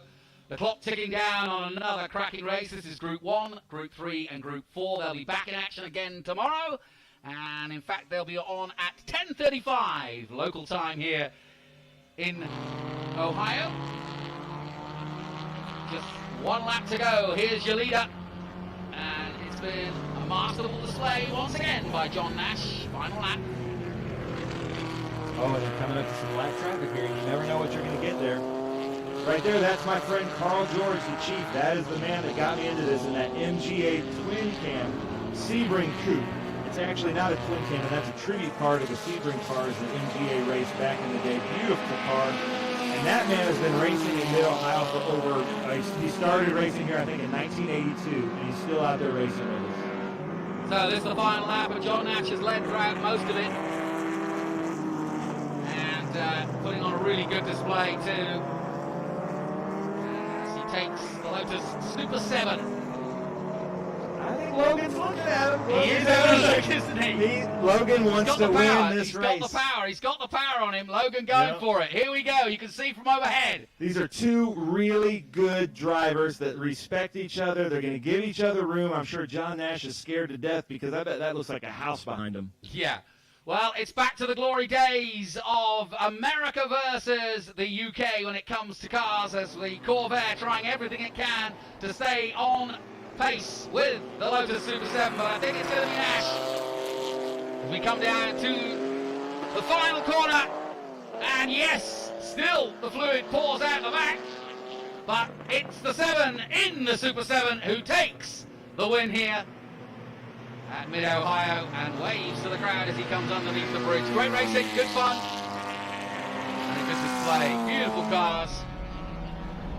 Oh, I love it. That Yanko Stinger, you know, I think we just saw it. That was safe at any speed. Ralph Nader was totally wrong. Look at that. They're just pulling up beside each other because they're just giddy. They just had the time of their life out there on the track, and that's what it's all about. We're just trying to make sure that these guys have a great time here racing with us, anytime they're racing with us, but especially here this weekend in Mid-Ohio because everybody's just so excited to be back out and racing. Yeah, no kidding, and I think it's been a long time coming, and I want to put hats off to all the organisers for putting this on and taking the precautions, especially the officials here at Mid-Ohio who have been taking temperatures and have been social distancing,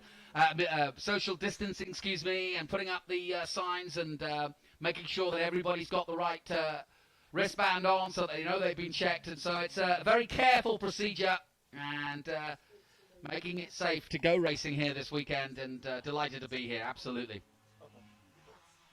So that concludes our Group 1, 3, and 4. Race 1, they'll be back in action tomorrow morning.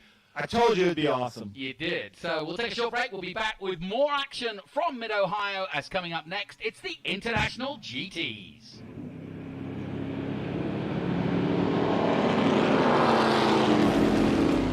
Hey race fans, it's the start of a brand new decade, so don't be on the outside looking in. Straddle the technology fence with us and be part of all the action at every round of the 2020 season.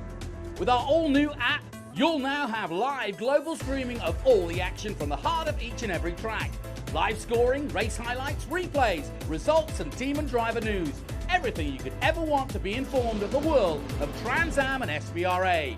Download now on Apple and Android, the only place to get your muscle car media.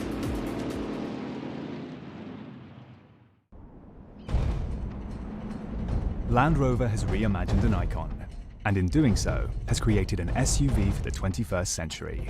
Challenged in the most demanding of terrains, not only did the new Defender survive, it thrived.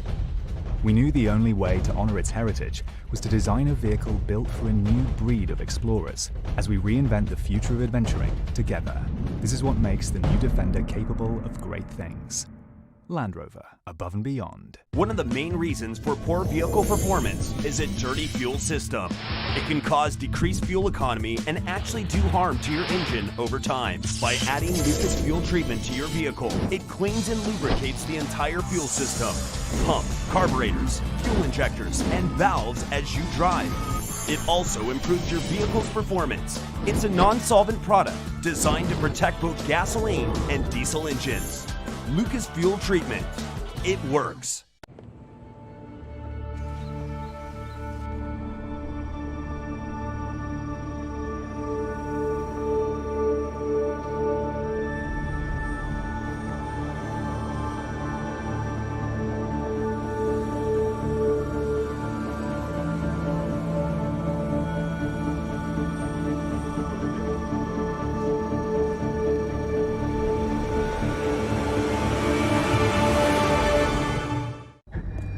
When the road calls,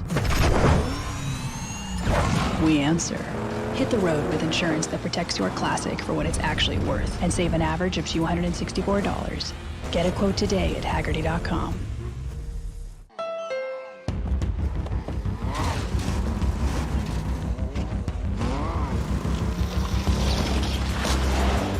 There's a challenging spirit within Honda.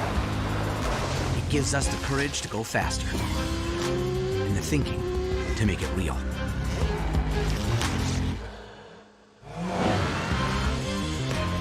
Whether it looks like a truck, a sedan, or an SUV, inside is the heart of a race car.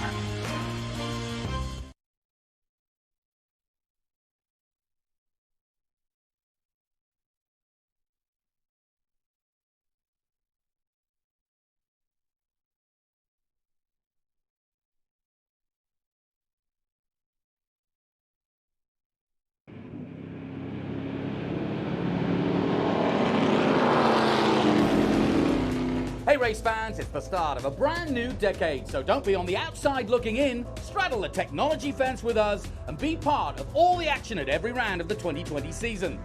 With our all-new app, you'll now have live global streaming of all the action from the heart of each and every track. Live scoring, race highlights, replays, results and team and driver news. Everything you could ever want to be informed of the world of Trans Am and SVRA. Download now on Apple and Android, the only place to get your muscle car media.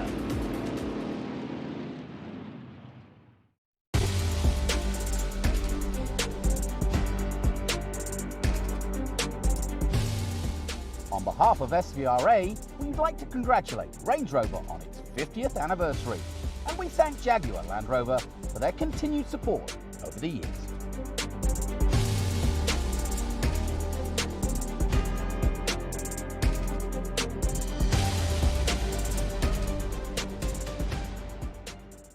Keeping your pride and joy perfect is as easy as 1, 2, 3. Start with Slick Mist Speed Wax. Simply mist on and wipe off for professional detailer shine. For your tires and trim, there's Lucas Slick Mist Tire and Trim Shine. Spray on and wipe off for better than new look.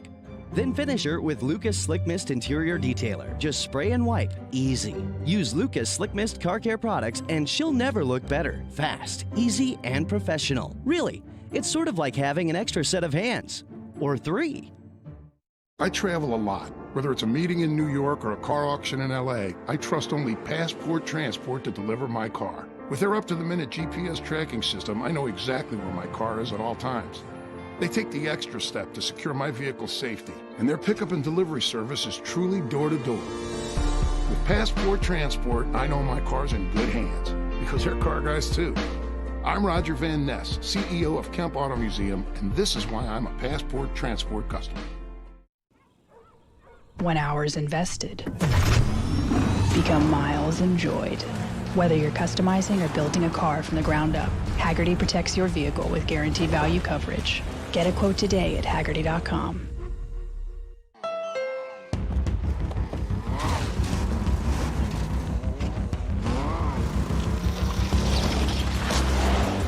There's a challenging spirit within Honda. It gives us the courage to go faster and the thinking to make it real.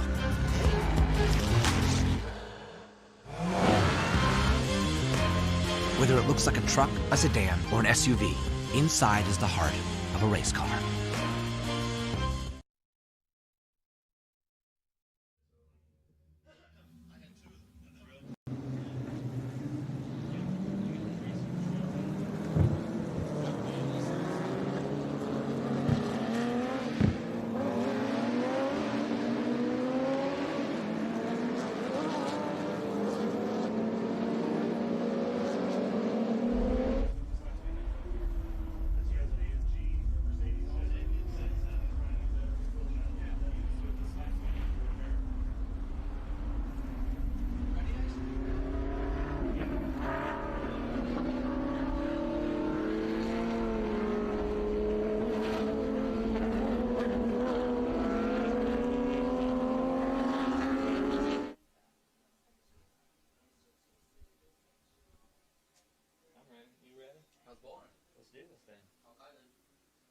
Have some fun.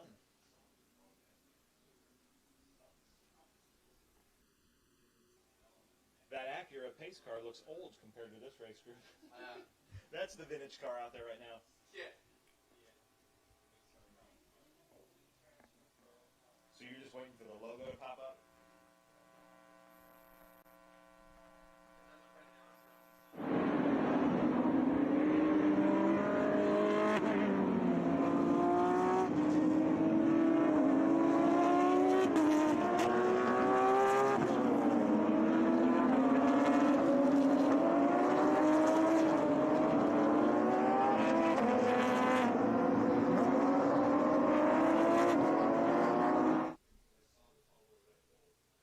And now, in the words of Monty Python, now for something completely different.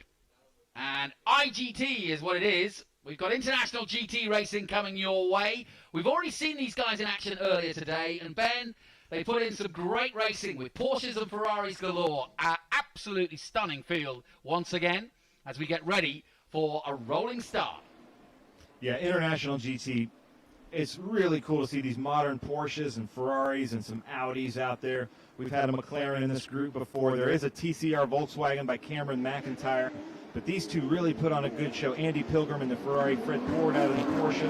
I'm going to give it over to you, Jonathan, to call the first start of this race. Well, last time out, Andy Pilgrim did a great job in the 458. He'll line up again in pole position on the inside as they come to the start line, and away we go. And it is the Ferrari who leads them across the line. And straight into the lead he goes. The two Porsches will chase him down early on in this race. Everybody cleanly through of the lead group through that first corner, and it is Pilgrim who leads from Portad and Charlie Luck, Todd Sloan, Tom Pank, who got fourth place out, starts fifth, and he's already just in fourth position. There he is. In the number 45, that's Charlie Luck. And the field all getting out onto the back straight now, and we've got a combination of GT3 Cup cars from Porsche and the Ferrari 458. Other iterations, but mostly 458 challenge when it comes to Ferraris. And like I said, it was Andy Pilgrim at the hands of this black, red and white Ferrari. You see in front of you now that won the first race and looking very likely to win the second at the moment. The field already spreading out, and look at the top two, Ben, pulling away. They are, but Tom Pank's coming back in third, just made a great pass, and then Todd Sloan, this is his home track. He loves racing here, but what I love about this group, I happened to be at the podium after the last race, these guys all get out with huge smiles, high fives. They just love racing. This is gentleman racing at its finest. Ken Fangler's done such a great job with this group, making sure it's really good racing, but also all the drivers are having fun the whole weekend. Now, we have one TCR out there. We have Cameron McIntyre. We've got some what we call exhibition cars. I was talking to And as Ben drops off, I'm just about to introduce the man I was about to talk about, Ken Bengler, who explained to me last time out what the exhibition cars are. So you're here now, so tell us, Ken, what are they? Yeah, it hasn't changed since the first race. Well, there you go. Well, some people tune in now. Okay. Well, exhibition cars fit under Stuttgart Cup or Maranello Cup, and can be a Porsche, Ferrari, can be mixed that we don't have features of, such as a Lamborghini and Audi. But the cars you see out there, there's a couple in exhibition. A Ferrari, for example, the one that Andy Pilgrim in, is really not a challenge car. It's a GT3 car, so it doesn't meet the specifications of the Maranello Cup.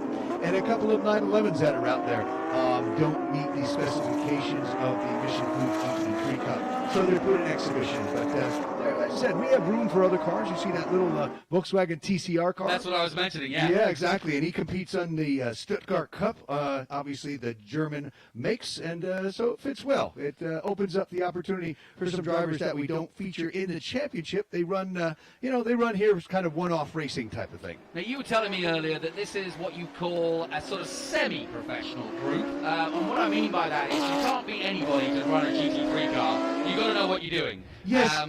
But these guys aren't doing IMSA, but some of them may have done IMSA or may be doing IMSA later in the year.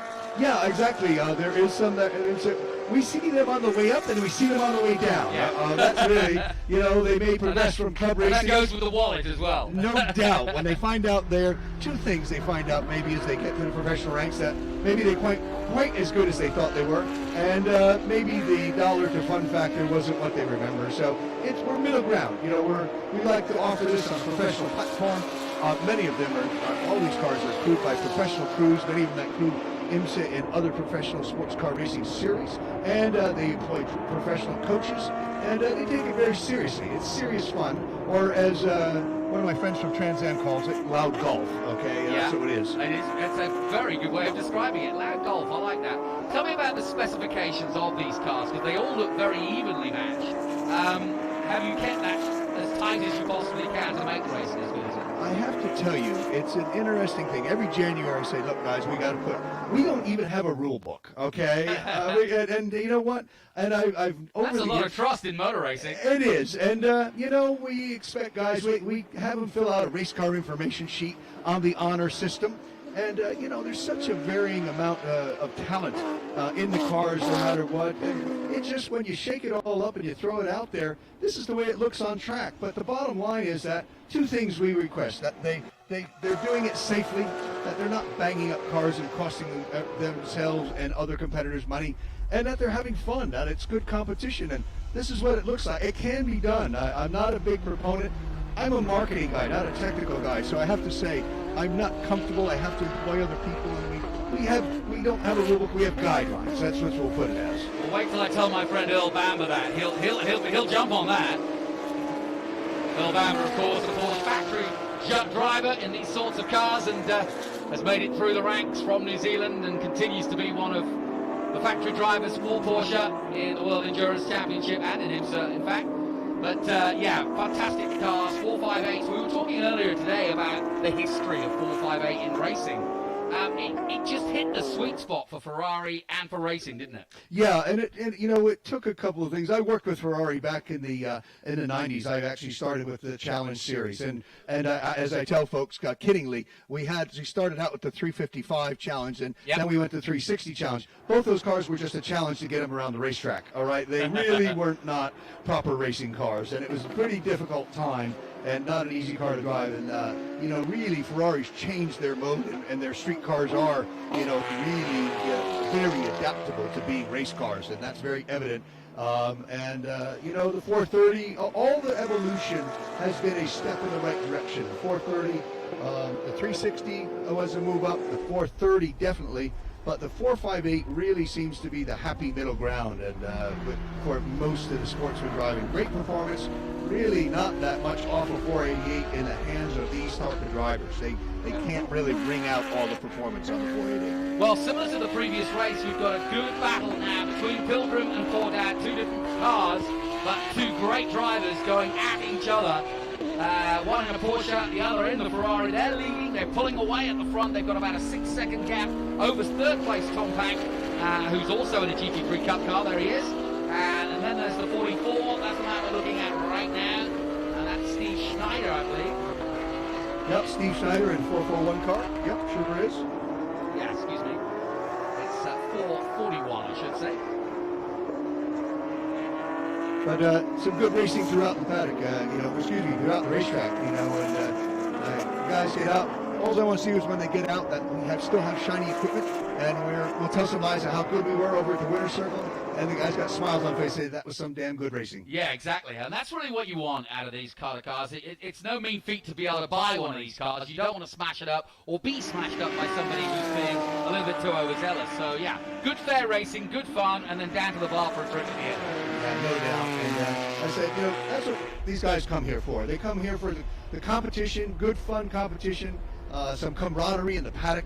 And as I said, if you need to, I'm going to get aggravated. I could have stayed at work. I don't really need to be doing this, to spend money to, not have an enjoyable weekend. So everything we do, we try and do professionally from our social media. We're very happy to be live streaming this race and putting it out there to people who weren't able to come to Mid-Ohio to find out what International GT is, and our marketing partners, Pirelli and Mission Foods. Yeah, well, let me ask you this. We talk about the 458 being a great racing car, but, I mean, it's almost as though we've forgotten to talk about the Porsche being one of the greatest race cars ever. And in GT3, I mean, what about the characteristics between those two cars specifically in handling? I mean, I would have thought they're both great handling cars, right? Yeah, everybody who's driven the two cars, they're very, very different. And, but the great thing about it, Porsche, in typical Porsche fashion, every step in evolution has been a better car. Yeah. And, we saw the jump this year. We were loaded with 3.8 liter cars, the last rendition. And, I think we've got half a dozen or 7 4-liter and 4R cars. That took 1 year for people to jump from the 3.8. And, it's a great thing that they just keep improving. The brand, strives for that excellence. And it creates a wonderful for customer racing. Well, I'll tell you what, this is an intense battle at the front. Poor Dad is not letting go. He is not allowing Andy Pilgrim any room to get away. And he's just hounding him every corner. And they are glued together on track as they head down the back straight again. And they are pulling away dramatically now. 11 seconds they've got on tank. So as these two push each other, they're in a world of their own. Yeah, look, the 2 leaders are out front. Two very good, accomplished drivers, obviously, and spent lots of time in the winner's circle and lots of different manufacturers and different brands. And but still, look at the rest of the pack, just packed up together and still going around. And as I said, 3.8 Caymans is not a bad weapon.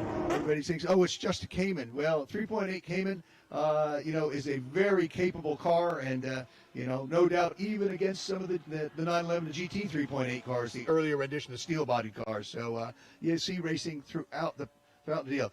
We didn't mention much on the Ferrari. The Ferraris are here, and we talked about 458s, but the drivers, I guess our international GT thing, we've got our one lone representative team from Canada, and the 127 car of Ben Bergeron, looking to repeat his first Maranello Cup championship last year. And, he's far away from Canada. It's almost a home. No, that's it. We asked him to tell what story he had to say at the border to get in, but he said he didn't have much. I kidded. I said, well, he just said at the border he was Andy Pilgrim, and let everybody in. I love it. Pilgrim's Progress. Always good to hear about. Now, you can see the gap for yourself there. Is Tom Pank in 3rd place, and the gap quite significant. Sloan just behind him. I say just, but he's a few car lengths, and then we've got a little bit of a battle starting to form between Sloan and Luck. Lombardi behind them in 6th place, Schneider in 7th. Good name if you're driving a Porsche.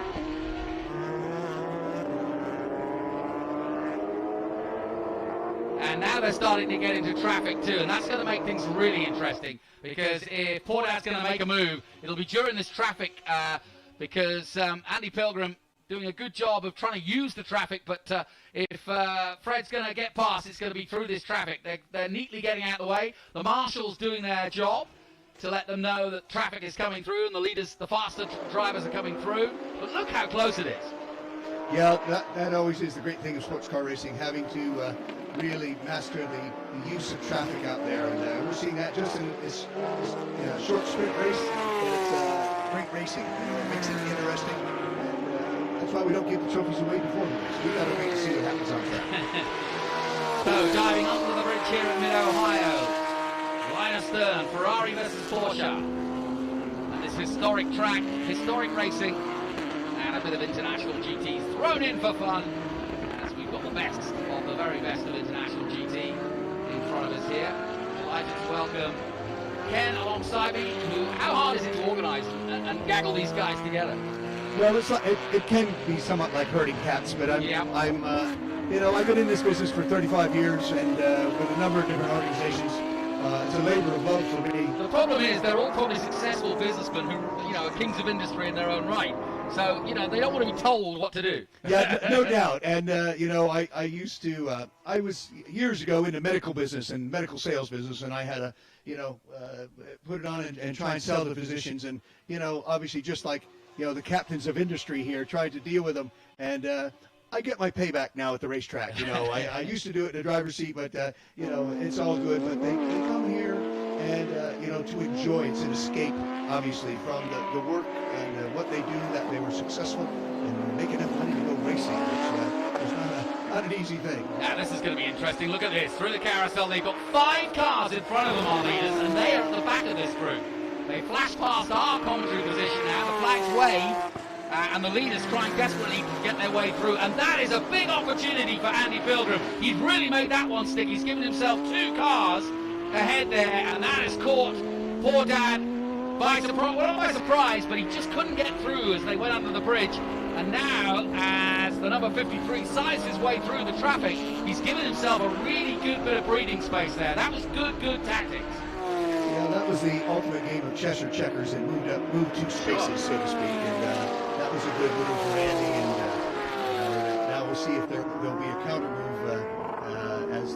as poor Dad tries to continue to move up, which he has actually. And but he has opened it a bit. I'm often surprised that everybody in racing talks about getting through the back markers as though there's no skill involved. I actually think that's one of the hardest things in racing, because choosing the moment, outthinking the guy, understanding what he's doing if he is in a slower car, making sure he's seen you, and then making the move cleanly. That's one of the hardest things in racecraft. Yeah, my wife has always convinced me to try and take some dance lessons, all right? And I know just like this, I would step on her toes quite often, and that's what's happening out here. That mistake is not more than stepping on toes, and, understanding that the guy who's going slower on the racetrack, and I won't say slow, he's driving to the best of his ability. He's going flat out. Whether it's the car, the ability, or his ability, that's as good as he's going to go. And, the faster driver and the faster car. And you've got to remember that. You always have it doesn't matter if you're Jackie Hicks, you've got to remember that. Yeah, he's not driving slow because he wants to. No, exactly. Everybody's going flat out, and Fred Fordan is caught up well after getting through the traffic himself. The gap is now less than a second, so we've got back to racing, as it were. There's the 3rd place man, and that's Tom Pank, and he's got the lower lights on. And in fact, the car behind him, that's Todd Sloan, has caught up some. As they too have come through traffic. Tom Pank going 3rd overall, and then comes the 25 of Todd Sloan as we get down to the business end of this race at International GTs. Their 2nd outing of the day. Yeah, I'm sure that the 25 car traded hands last year. A regular and local guy, Mark Sandridge of Sandridge Foods here locally of Ohio, is usually here joining us. It's not here this weekend, but he sold that car to Todd Sloan, and as Tom Pank was saying, he was very glad that he did, because with Mark in the car, Tom saw the back of that car quite a bit, so it has reversed, and so he's learning it quickly and catching up with Tom. But as I said, Mark and Tom had really historic battles with those 2 cars. Okay, now we've got a race on as they come down the straight again. The 2 leaders are back to Linus Stern, right behind each other. Ford has done a really good job of catching up the 53, and we are back to a 1st place battle at the front. A little bit of traffic ahead, but not that won't worry the Ferrari. In fact, he's already through, so is Fordad. And they'll go down the back straight, and there's a real race on here now for the win. Well done to Fred Fordad, because a few laps ago he was, 5 lengths, 6 lengths behind, having got into that traffic and been outfoxed a little. And now he's very good under braking, the Porsche. He just comes into the braking lane very, very late and just checks in, loses a little bit on the straight, but uses the traffic and the braking zones to really catch up with the Ferrari, and this has gone on throughout the race. And once again, as it was in the previous, Pilgrim and Portad going at it as we look from above at the gap between them. About 3 car lengths, would you say?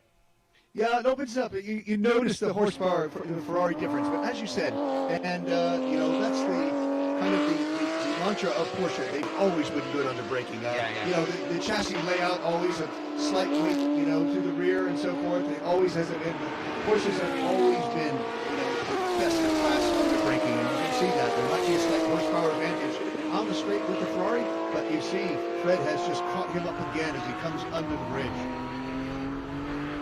Final lap then, and it once again becomes a straight fight between Ferrari and Porsche, down to the line, and again Andy Pilgrim leading the way as he did in the first race. But it's not over by any means as they come down on the back straight now, and under braking at the next right-hander could be the pivotal moment of this race, but will it be close enough? I don't think it is. The straight line speed of the Ferrari, and may he be able to use the back marker to get through, and he's thinking about it. That's allowed Portad as he can't get through to catch right up, and in fact now he's a little stuck as the 53. He does make it through now. Portad does the same, and they're still glued together as they go back up the hill and under the Honda bridge for the last time. Through Thunder Valley, and we're looking forward to a cracking finish to this, but Andy Pilgrim, not known for making mistakes, and I don't think he's going to here for the second time of asking. Fred Portad will keep him honest, and he has followed him literally the whole race, and not able to force him into a mistake as they come into the final complex. It's going to be a Ferrari win yet again, as Andy Pilgrim takes to the checkered flag. And across the line in second place, Fred Portad, and quite a gap now to Todd Sloan in third place in another Porsche GT3. That's how it finished. Back in action again tomorrow for more international GT racing. And thanks to Ken Bengler, who organises the international GTs, and a great performance yet again, a great show. Thank you so much for getting these guys together and putting a show for us on our live stream. Thank you very much. Thanks for the invite, being here. We'd like to thank Tony Pirelli and SVRA for us being part of the Speed Tour event. We'd like to thank our marketing partners, Pirelli and Mission Foods, and our sponsors, Interlaken Inn, BRM Chronographs, Sunoco Fuel, Speedcom Communications, Gorseline Company, Safran Company, all being part of the International GT paddock and family, and we'd like to thank them. This has been a great couple of races. The weather has held out. Who would have thought? And I'm just thankful for that. So we're going to do a 90-minute race tomorrow, Sunday, right out of the box at 8 o'clock. 90 minutes of racing, and we look forward to being back. Thanks, Ken. We'll take a short break. We'll be back. Hey race fans, it's the start of a brand new decade, so don't be on the outside looking in. Straddle the technology fence with us and be part of all the action at every round of the 2020 season. With our all-new app, you'll now have live global streaming of all the action from the heart of each and every track. Live scoring, race highlights, replays, results and team and driver news. Everything you could ever want to be informed of the world of Trans Am and SVRA. Download now on Apple and Android, the only place to get your muscle car media. Getting the most out of your Classic can mean many things. That's why Heacock Classic Insurance is excited to sponsor the Trans Am Race Series.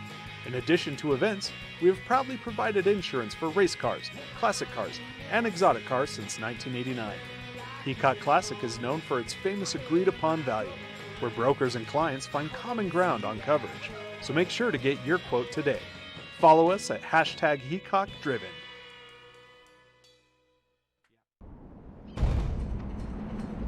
Land Rover has reimagined an icon, and in doing so, has created an SUV for the 21st century.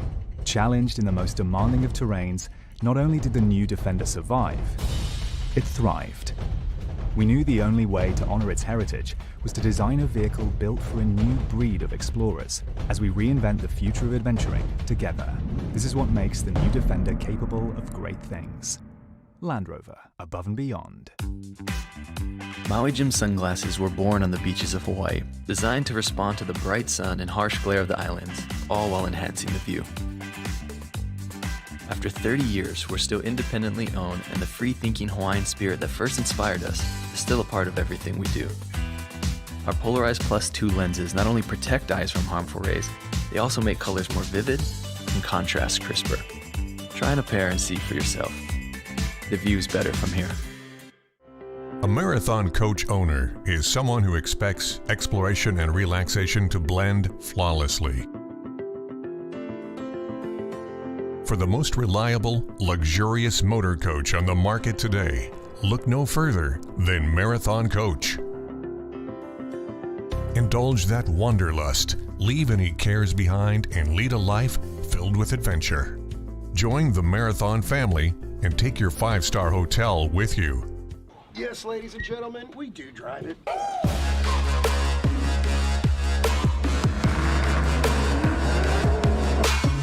But all of us in the pits want to know who's the ultimate grand champions.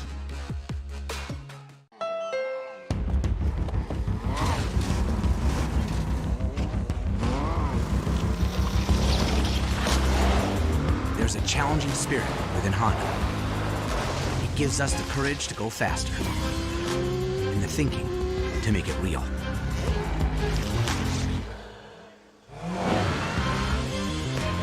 Whether it looks like a truck, a sedan, or an SUV, inside is the heart of a race car.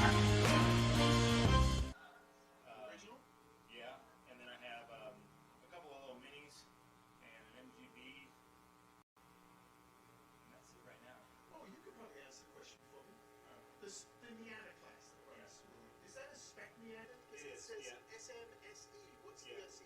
I don't know what SE is, but it is a spec Miata class. So everyone, welcome back to Mid-Ohio Sports Course. It's TA2 and qualifying for these guys. Now, they had expected, funnily enough, to be in rather inclement weather, but as you can see, these aren't recorded pictures. You are watching live on our live stream high above the Mid-Ohio circuit, and we have bright sunshine. It's the end of the day here, and perfect conditions, Ben Sissel, for TA2 qualifying. Exactly what we wanted. The most competitive field, our flagship, if you will, at Trans Am. And I've got a feeling that this is going to be a really good series this year. They've been chomping at the bit to get out. We had a good race won by Mike Speed at Sebring at the end of February, early March. And since then, we've been on lockdown. We've been doing a bit of e-racing, which we've enjoyed thoroughly. But this is the real thing. From Trans Am, Mid-Ohio, TA2 qualifying. Who's your money on? Qualifying, who's my money on? You couldn't have put me on more spot. I would say, I would take the safe bet and say Cameron Lawrence, Mike Skeen, or Thomas Merrill. Yeah, good call. But then there's always Rafa Matos. And then there's always the wild cards. And you never know, maybe JP Southern has a ton of time here for some reason at Mid-Ohio because he's kind of in the area. Yeah, that's very true. And he is a young kid on the way up.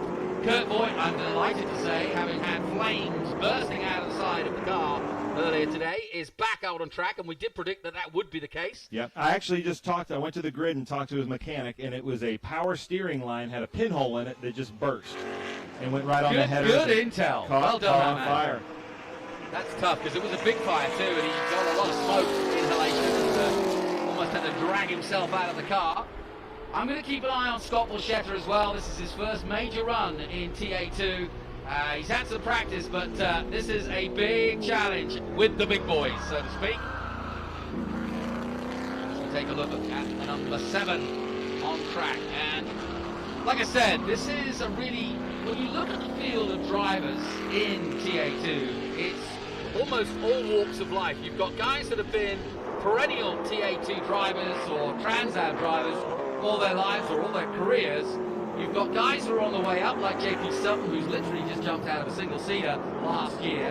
And then you've got, you know, guys that have been around for a long, long time. And I love it because it just adds to that whole mix of youth and experience. And there's no sweet spot necessarily when you're driving one of these highly horsepowered muscle cars around a track. There's no, you know, you could be a young buck and just be fearless, or you could be a little bit more finessed. Yeah, but they are the top 12, top 15 in TA2 are just super talents. As we watch here in the new silver hair racing car is Rafa Matos. who, like you said, was the Indy Lights rookie champion. As he goes by us, what a beautiful car. So nice to see him out there. He was with Three Dimensional Services last year, but a guy, a TA2 champion, a two-time TA2 champion of Cameron Lawrence, just cannot stay away from this class of TA2. It seems like he's here, and then he's gone for a year, and then comes back, and he's gone for a year, and comes back. We're so delighted to have him back, and he's going to be running for a championship. And we had Thomas Merrill in the booth with us earlier, giving us some great insight. But Scott Lagasse, somebody we don't talk about too much, Scott Lagasse Jr., I would expect to see him on the podium this weekend. Yeah, Scott didn't have the best of championships, but in the real world, he is a force to be reckoned with, especially here at Mid-Ohio. And I said that sort of combination, and Silver Hair kind of sum it up. It's a very clever name. It's H-A-R-E. So yes, you might think Silver Hair. Like I have. Slightly older. But no, it's Silver Hair. Slightly fast. Yes, it's the Silver Rabbit, I guess is what they There would you call go. it. The hare and the turtle. This class, and I was telling somebody the other day, the people that really know that the top drivers in this class are the top drivers anywhere. And Mike Skeen could be a champion in any kind of car, but he loves the challenge of this because these are huge, what he calls go-karts. As we focus in there with Thomas Merrill, one of the top talents in TA2, great driver, driving with Mike Cope Racing this season. But it's really, you go into these races thinking it could be any of these top 12 or 15 drivers in TA2. And you mentioned Thomas Merrill. He's just gone to third quickest. Cameron Lawrence is another man we should watch out for. He's just gone fourth quickest. Rafa Matos is an obvious man to watch in the Silver Hair Racing team, former champion here. I was there at Road Atlanta a couple of years years ago when he got his first win. When I just joined Trans Am, he was so delighted.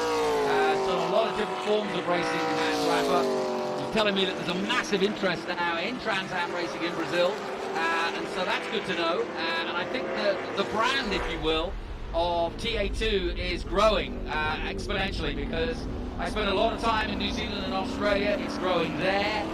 We've even got Australian racing on our official Trans Am website now, gotransam.com, so check it all out. If you haven't downloaded the app, it's free. Go for it. We've got lots of features.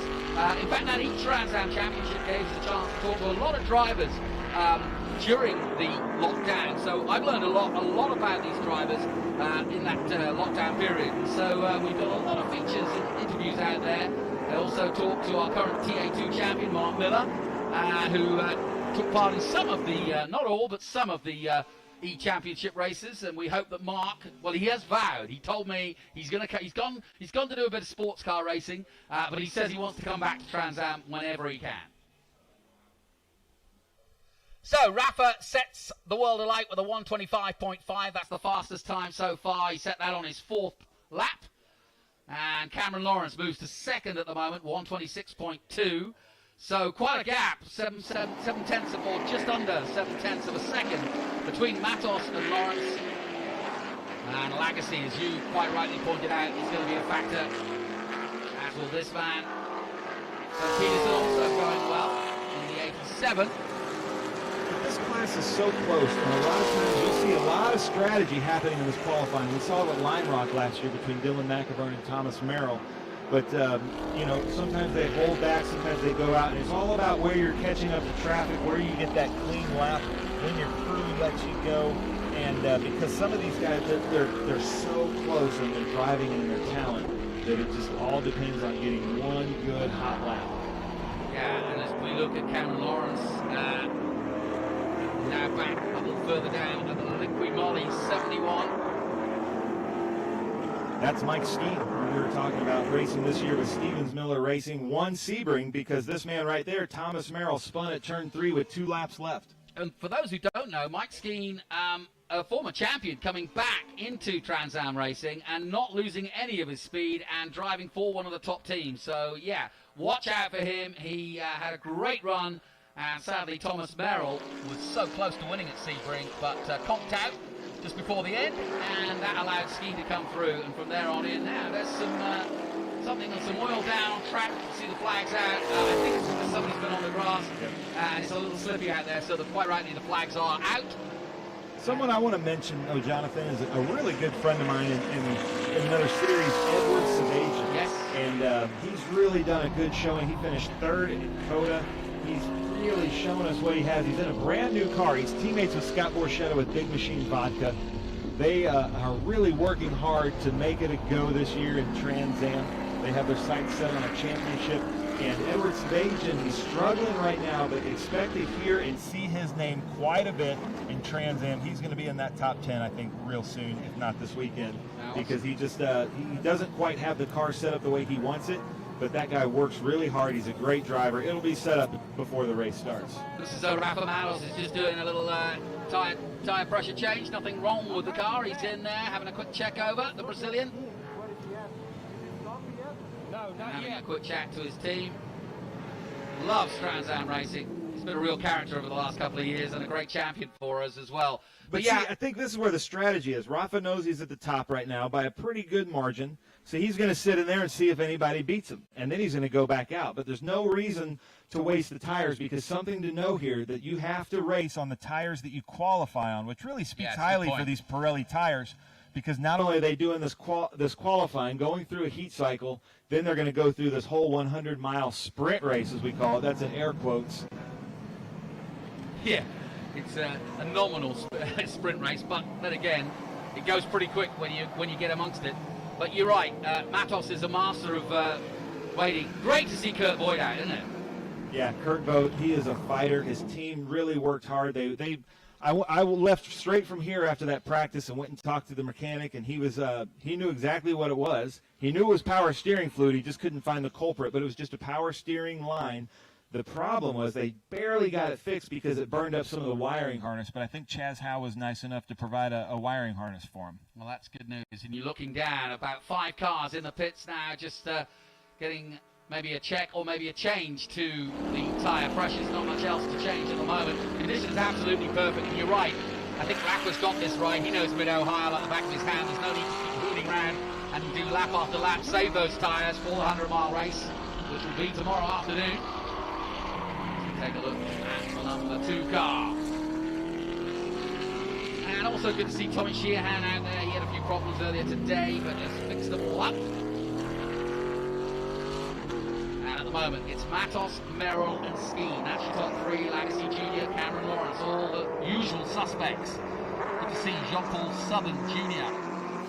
in 6th place at the moment, the youngster. And for those of you that are new to Trans Am, this is an anomaly. This is qualifying. They try to spread out. But TA2 racing is some of the closest racing you'll see, especially the first 3 laps. They do not spread out at all. They could all high-five each other. They don't social distance the first 3 laps, do they, John? No, but they got a good metal box around him. I'll give kudos for they're naturally. I thought motor racing would be a naturally socially distanced sport. You put your helmet on, you keep it on for the weekend. I like it. Easy. Especially when an interviewer like you comes up to him and just keep your helmet on and say, oh, it's not here. Yeah, because you see me coming, maybe you want to kind of stay away from me. Yeah. You do my trick, you just go up to him live, give him no choice. It's nice to see a challenger out there. Yes. The number 34 car, who is that? I'm trying to do some research. And don't forget, Jeff Wood. Yes, and don't forget, they are the current champions. Yeah, Mark Miller with the Stevens Miller Racing. But ironically, they didn't stick with the Challenger. They went to Camaros and Mustangs, Stevens Miller Racing. Yeah, it's good to see Misha Goikerberg back here. He's a trooper. He's been here for a few years now, and he's one of the busiest guys in American motorsport. The Canadian-Russian, I suppose, with a name like Misha Goikerberg. But he's with a new team. Yes, he is with a new team, but like I said, he has had a lot of good coaching, does a lot of different series over the year, and he's certainly come on as a driver in the last few years that I've been watching him alone. So we go back with Mike Skeen, our current championship leader, currently in 3rd position in qualifying with 6 minutes to go. So time running out now in our qualifying session as we get down to whether Rafa Matos needs to go out again. Probably out there circulating so that he's in a position to just make sure he banks in a lap if he needs to. Mike Skeen going 2nd quickest now with a 25.8. Here he is. So Stevens Miller Racing definitely in the hunt here. As Skeen goes to a provisional front row start with Matos. That will be an almighty battle between the Liquid Molly man and the silver hair racer. I don't know. I expect to see Thomas Merrill or Cameron Lawrence or Scott Lagasse Jr. come in there. think we're going to have somebody between Rafa and Ski. Okay. I'll take it as red, as they say. Yeah, who's this parked up? That's the 97. Is that Sheehan? Yeah.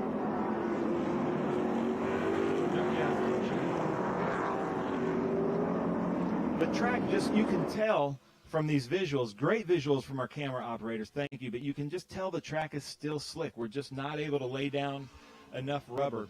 And I tell you what, when the green flag drops in this group tomorrow, it is going to be crazy into turn one. If it doesn't rain tonight, and with the single-seaters out in the morning and in the afternoon before this feature race, I think it'll be rubbered in enough where we'll get some good racing from TA2. Yeah, Rafa just keeping his powder dry right now. I like the matte finish on the 7. Very nice indeed. He's got the American flag and the Brazilian flag. He sees himself as both. He, of course, is now a Florida native. Talking of great Brazilians, I saw Roberto Moreno in the paddock earlier today. Always great to have a superstar amongst our ranks. And I saw Little Al as well, so you never know who you're going to bump into at a Trans Am race. Yeah, I did a radio interview today with one of our drivers out of Detroit, and sitting next to me was my friend Phil Wicks, who drove the red car in the original Italian job room. Oh, really? Yeah. Here's Scott Borchetta, Big Machine Vodka, handing out hand sanitizer for those who want it, and turning his company into making that as well as the vodka. Jet Nolan, number 66, is somebody we were really surprised at by Sebring. He had a really good showing for the first time out of Sebring with Mike Cope. Really excited to have Jet Noland in the series, and I expect to see him in that top 10 in the series in the next couple of races. So, time for one more quick lap, perhaps. Oh, and a call almost joining us in commentary was the number 16 as he got completely sideways out of the last corner. We are on the exit of that last corner, which is why I kind of breathed in there. That's Jim Gallagher, who almost joined us in commentary. And if you're wondering why these guys are in the pits trying not to improve on their time, is because they also have to save tires. These are the tires that they have to race on. You don't have to. If somebody flat spots the tires, you can get a new set of tires, but then the Trans Am stewards will penalize them and usually move them to the back of the grid. Yeah, but that's not where you want to start in a TA2 race. That's a big mountain to climb. Great shots here from Tony, looking in on Mike Skeen's car, looking at the Stevens Miller crew, who know so much about TA2 cars. They were the crew for two-time TA2 champion Gar Robinson. Look at that, objects in the mirror. Yeah, objects in the mirror look closer than they appear. You don't need to tell a racing driver that, do you, really? I know it's a standard thing for all mirrors, but... I've seen a driver that has objects in the mirror are losing. I love it. Very true. But Mike Skeen is one of those drivers that he can tell his mechanics what the car needs. He's like an engineered driver, and that's what mechanics really want to hear. They don't want to hear, oh, it's just not fast. Yeah. They want to hear, if you can adjust the shocks just a quarter turn this way, I'm going to be a little bit faster. And it seems like all the top drivers in TA2 kind of have that Mark Donohue engineer mindset. Yeah, no kidding. And that is, I mean, you mentioned Mark Donohue. I was going to bring him up earlier because the spirit of, you know, versatile drivers like Mark Donohue back in the day, George Fulmer, you name it, that was the spirit of Trans Am, and it's very much alive today in these guys that we're watching. And okay, the names aren't perhaps historically as famous, but then again, maybe in 30 years we'll be talking about Mike Skeen in the same way that they talked about George Fulmer or Mark Donohue or Dan Gurnier and many of the others. I honestly think that someday you and I are going to be like telling people, yeah, I used to know Ernie Francis Jr. Yeah, I knew Rafa. So time running out. We've got less than 2 minutes to go in our qualifying session. This is TA2. All the big boys are literally stopped in the paddock waiting just in case they need to do one more quick lap, but I don't think there's any need. And it looks as though it's going to be Rafa Matos who's going to lead the way from pole tomorrow alongside championship leader Mike Skeen. Thomas Merrill is third at the moment. Lagacy Jr. just did his quickest time of 125.994. And that compares admirably to the 125.585 of Rafa Matos. Not quite as quick, but yes, that is game over for Peterson. As he rolls it back, I think it's going to be the same for Skeen. And that will pretty much put pay to the qualifying here at Mid-Ohio. But look at that visual right there that we're getting from turn one. Aren't you just so excited to be back at racing? I know, it is nice. It's nice to hear the roar, that's for sure. We are in the building that you see at the bottom of your picture there, so we're looking right across the start-finish, and so it's a good position to be in that respect. We don't miss much here. And yeah, Look at that. he's got his timing. Rafa knows where he is. No, that's last year's Rafa. Just kidding. No, well done to Rafa Matos. He can almost confirm now that he will be pole. Scott Lagacy Jr. poked in his last lap on the 11th lap.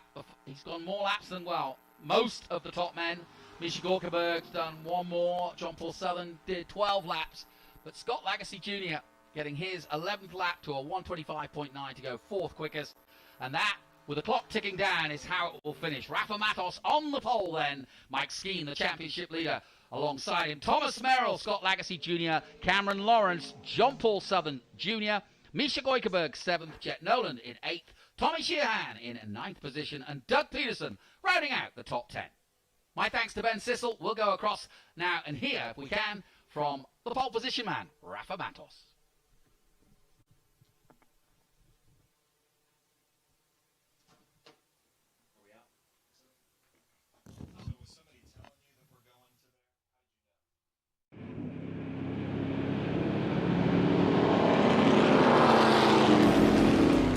Hey race fans, it's the start of a brand new decade, so don't be on the outside looking in. Straddle the technology fence with us and be part of all the action at every round of the 2020 season. With our all-new app, you'll now have live global streaming of all the action from the heart of each and every track. Live scoring, race highlights, replays, results and team and driver news. Everything you could ever want to be informed of the world of Trans Am and SVRA. Download now on Apple and Android, the only place to get your muscle car media.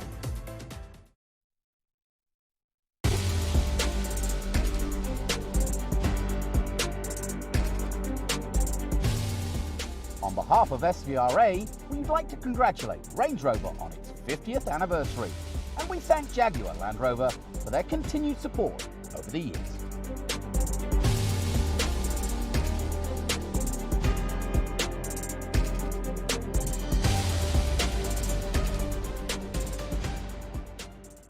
Getting the most out of your Classic can mean many things. That's why Heacock Classic Insurance is excited to sponsor the Trans Am Race Series. In addition to events, we have proudly provided insurance for race cars, classic cars, and exotic cars since 1989. Heacock Classic is known for its famous agreed-upon value, where brokers and clients find common ground on coverage. So make sure to get your quote today. Follow us at #HeacockDriven. One of the main reasons for poor vehicle performance is a dirty fuel system. It can cause decreased fuel economy and actually do harm to your engine over time. By adding Lucas fuel treatment to your vehicle, it cleans and lubricates the entire fuel system. Pump, carburetors, fuel injectors, and valves as you drive. It also improves your vehicle's performance. It's a non-solvent product designed to protect both gasoline and diesel engines. Lucas fuel treatment. It works.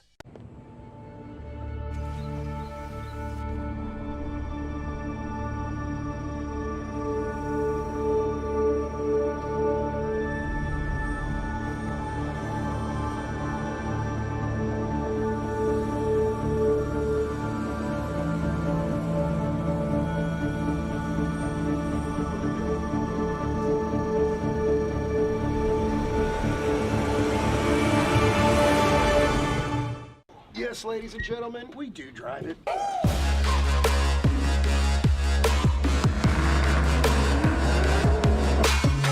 But all of us in the pits want to know who's the ultimate grand champions.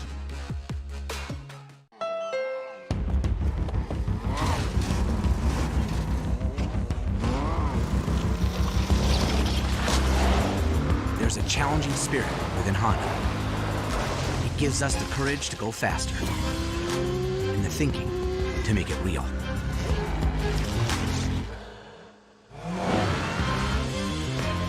Whether it looks like a truck, a sedan, or an SUV, inside is the heart of a race car.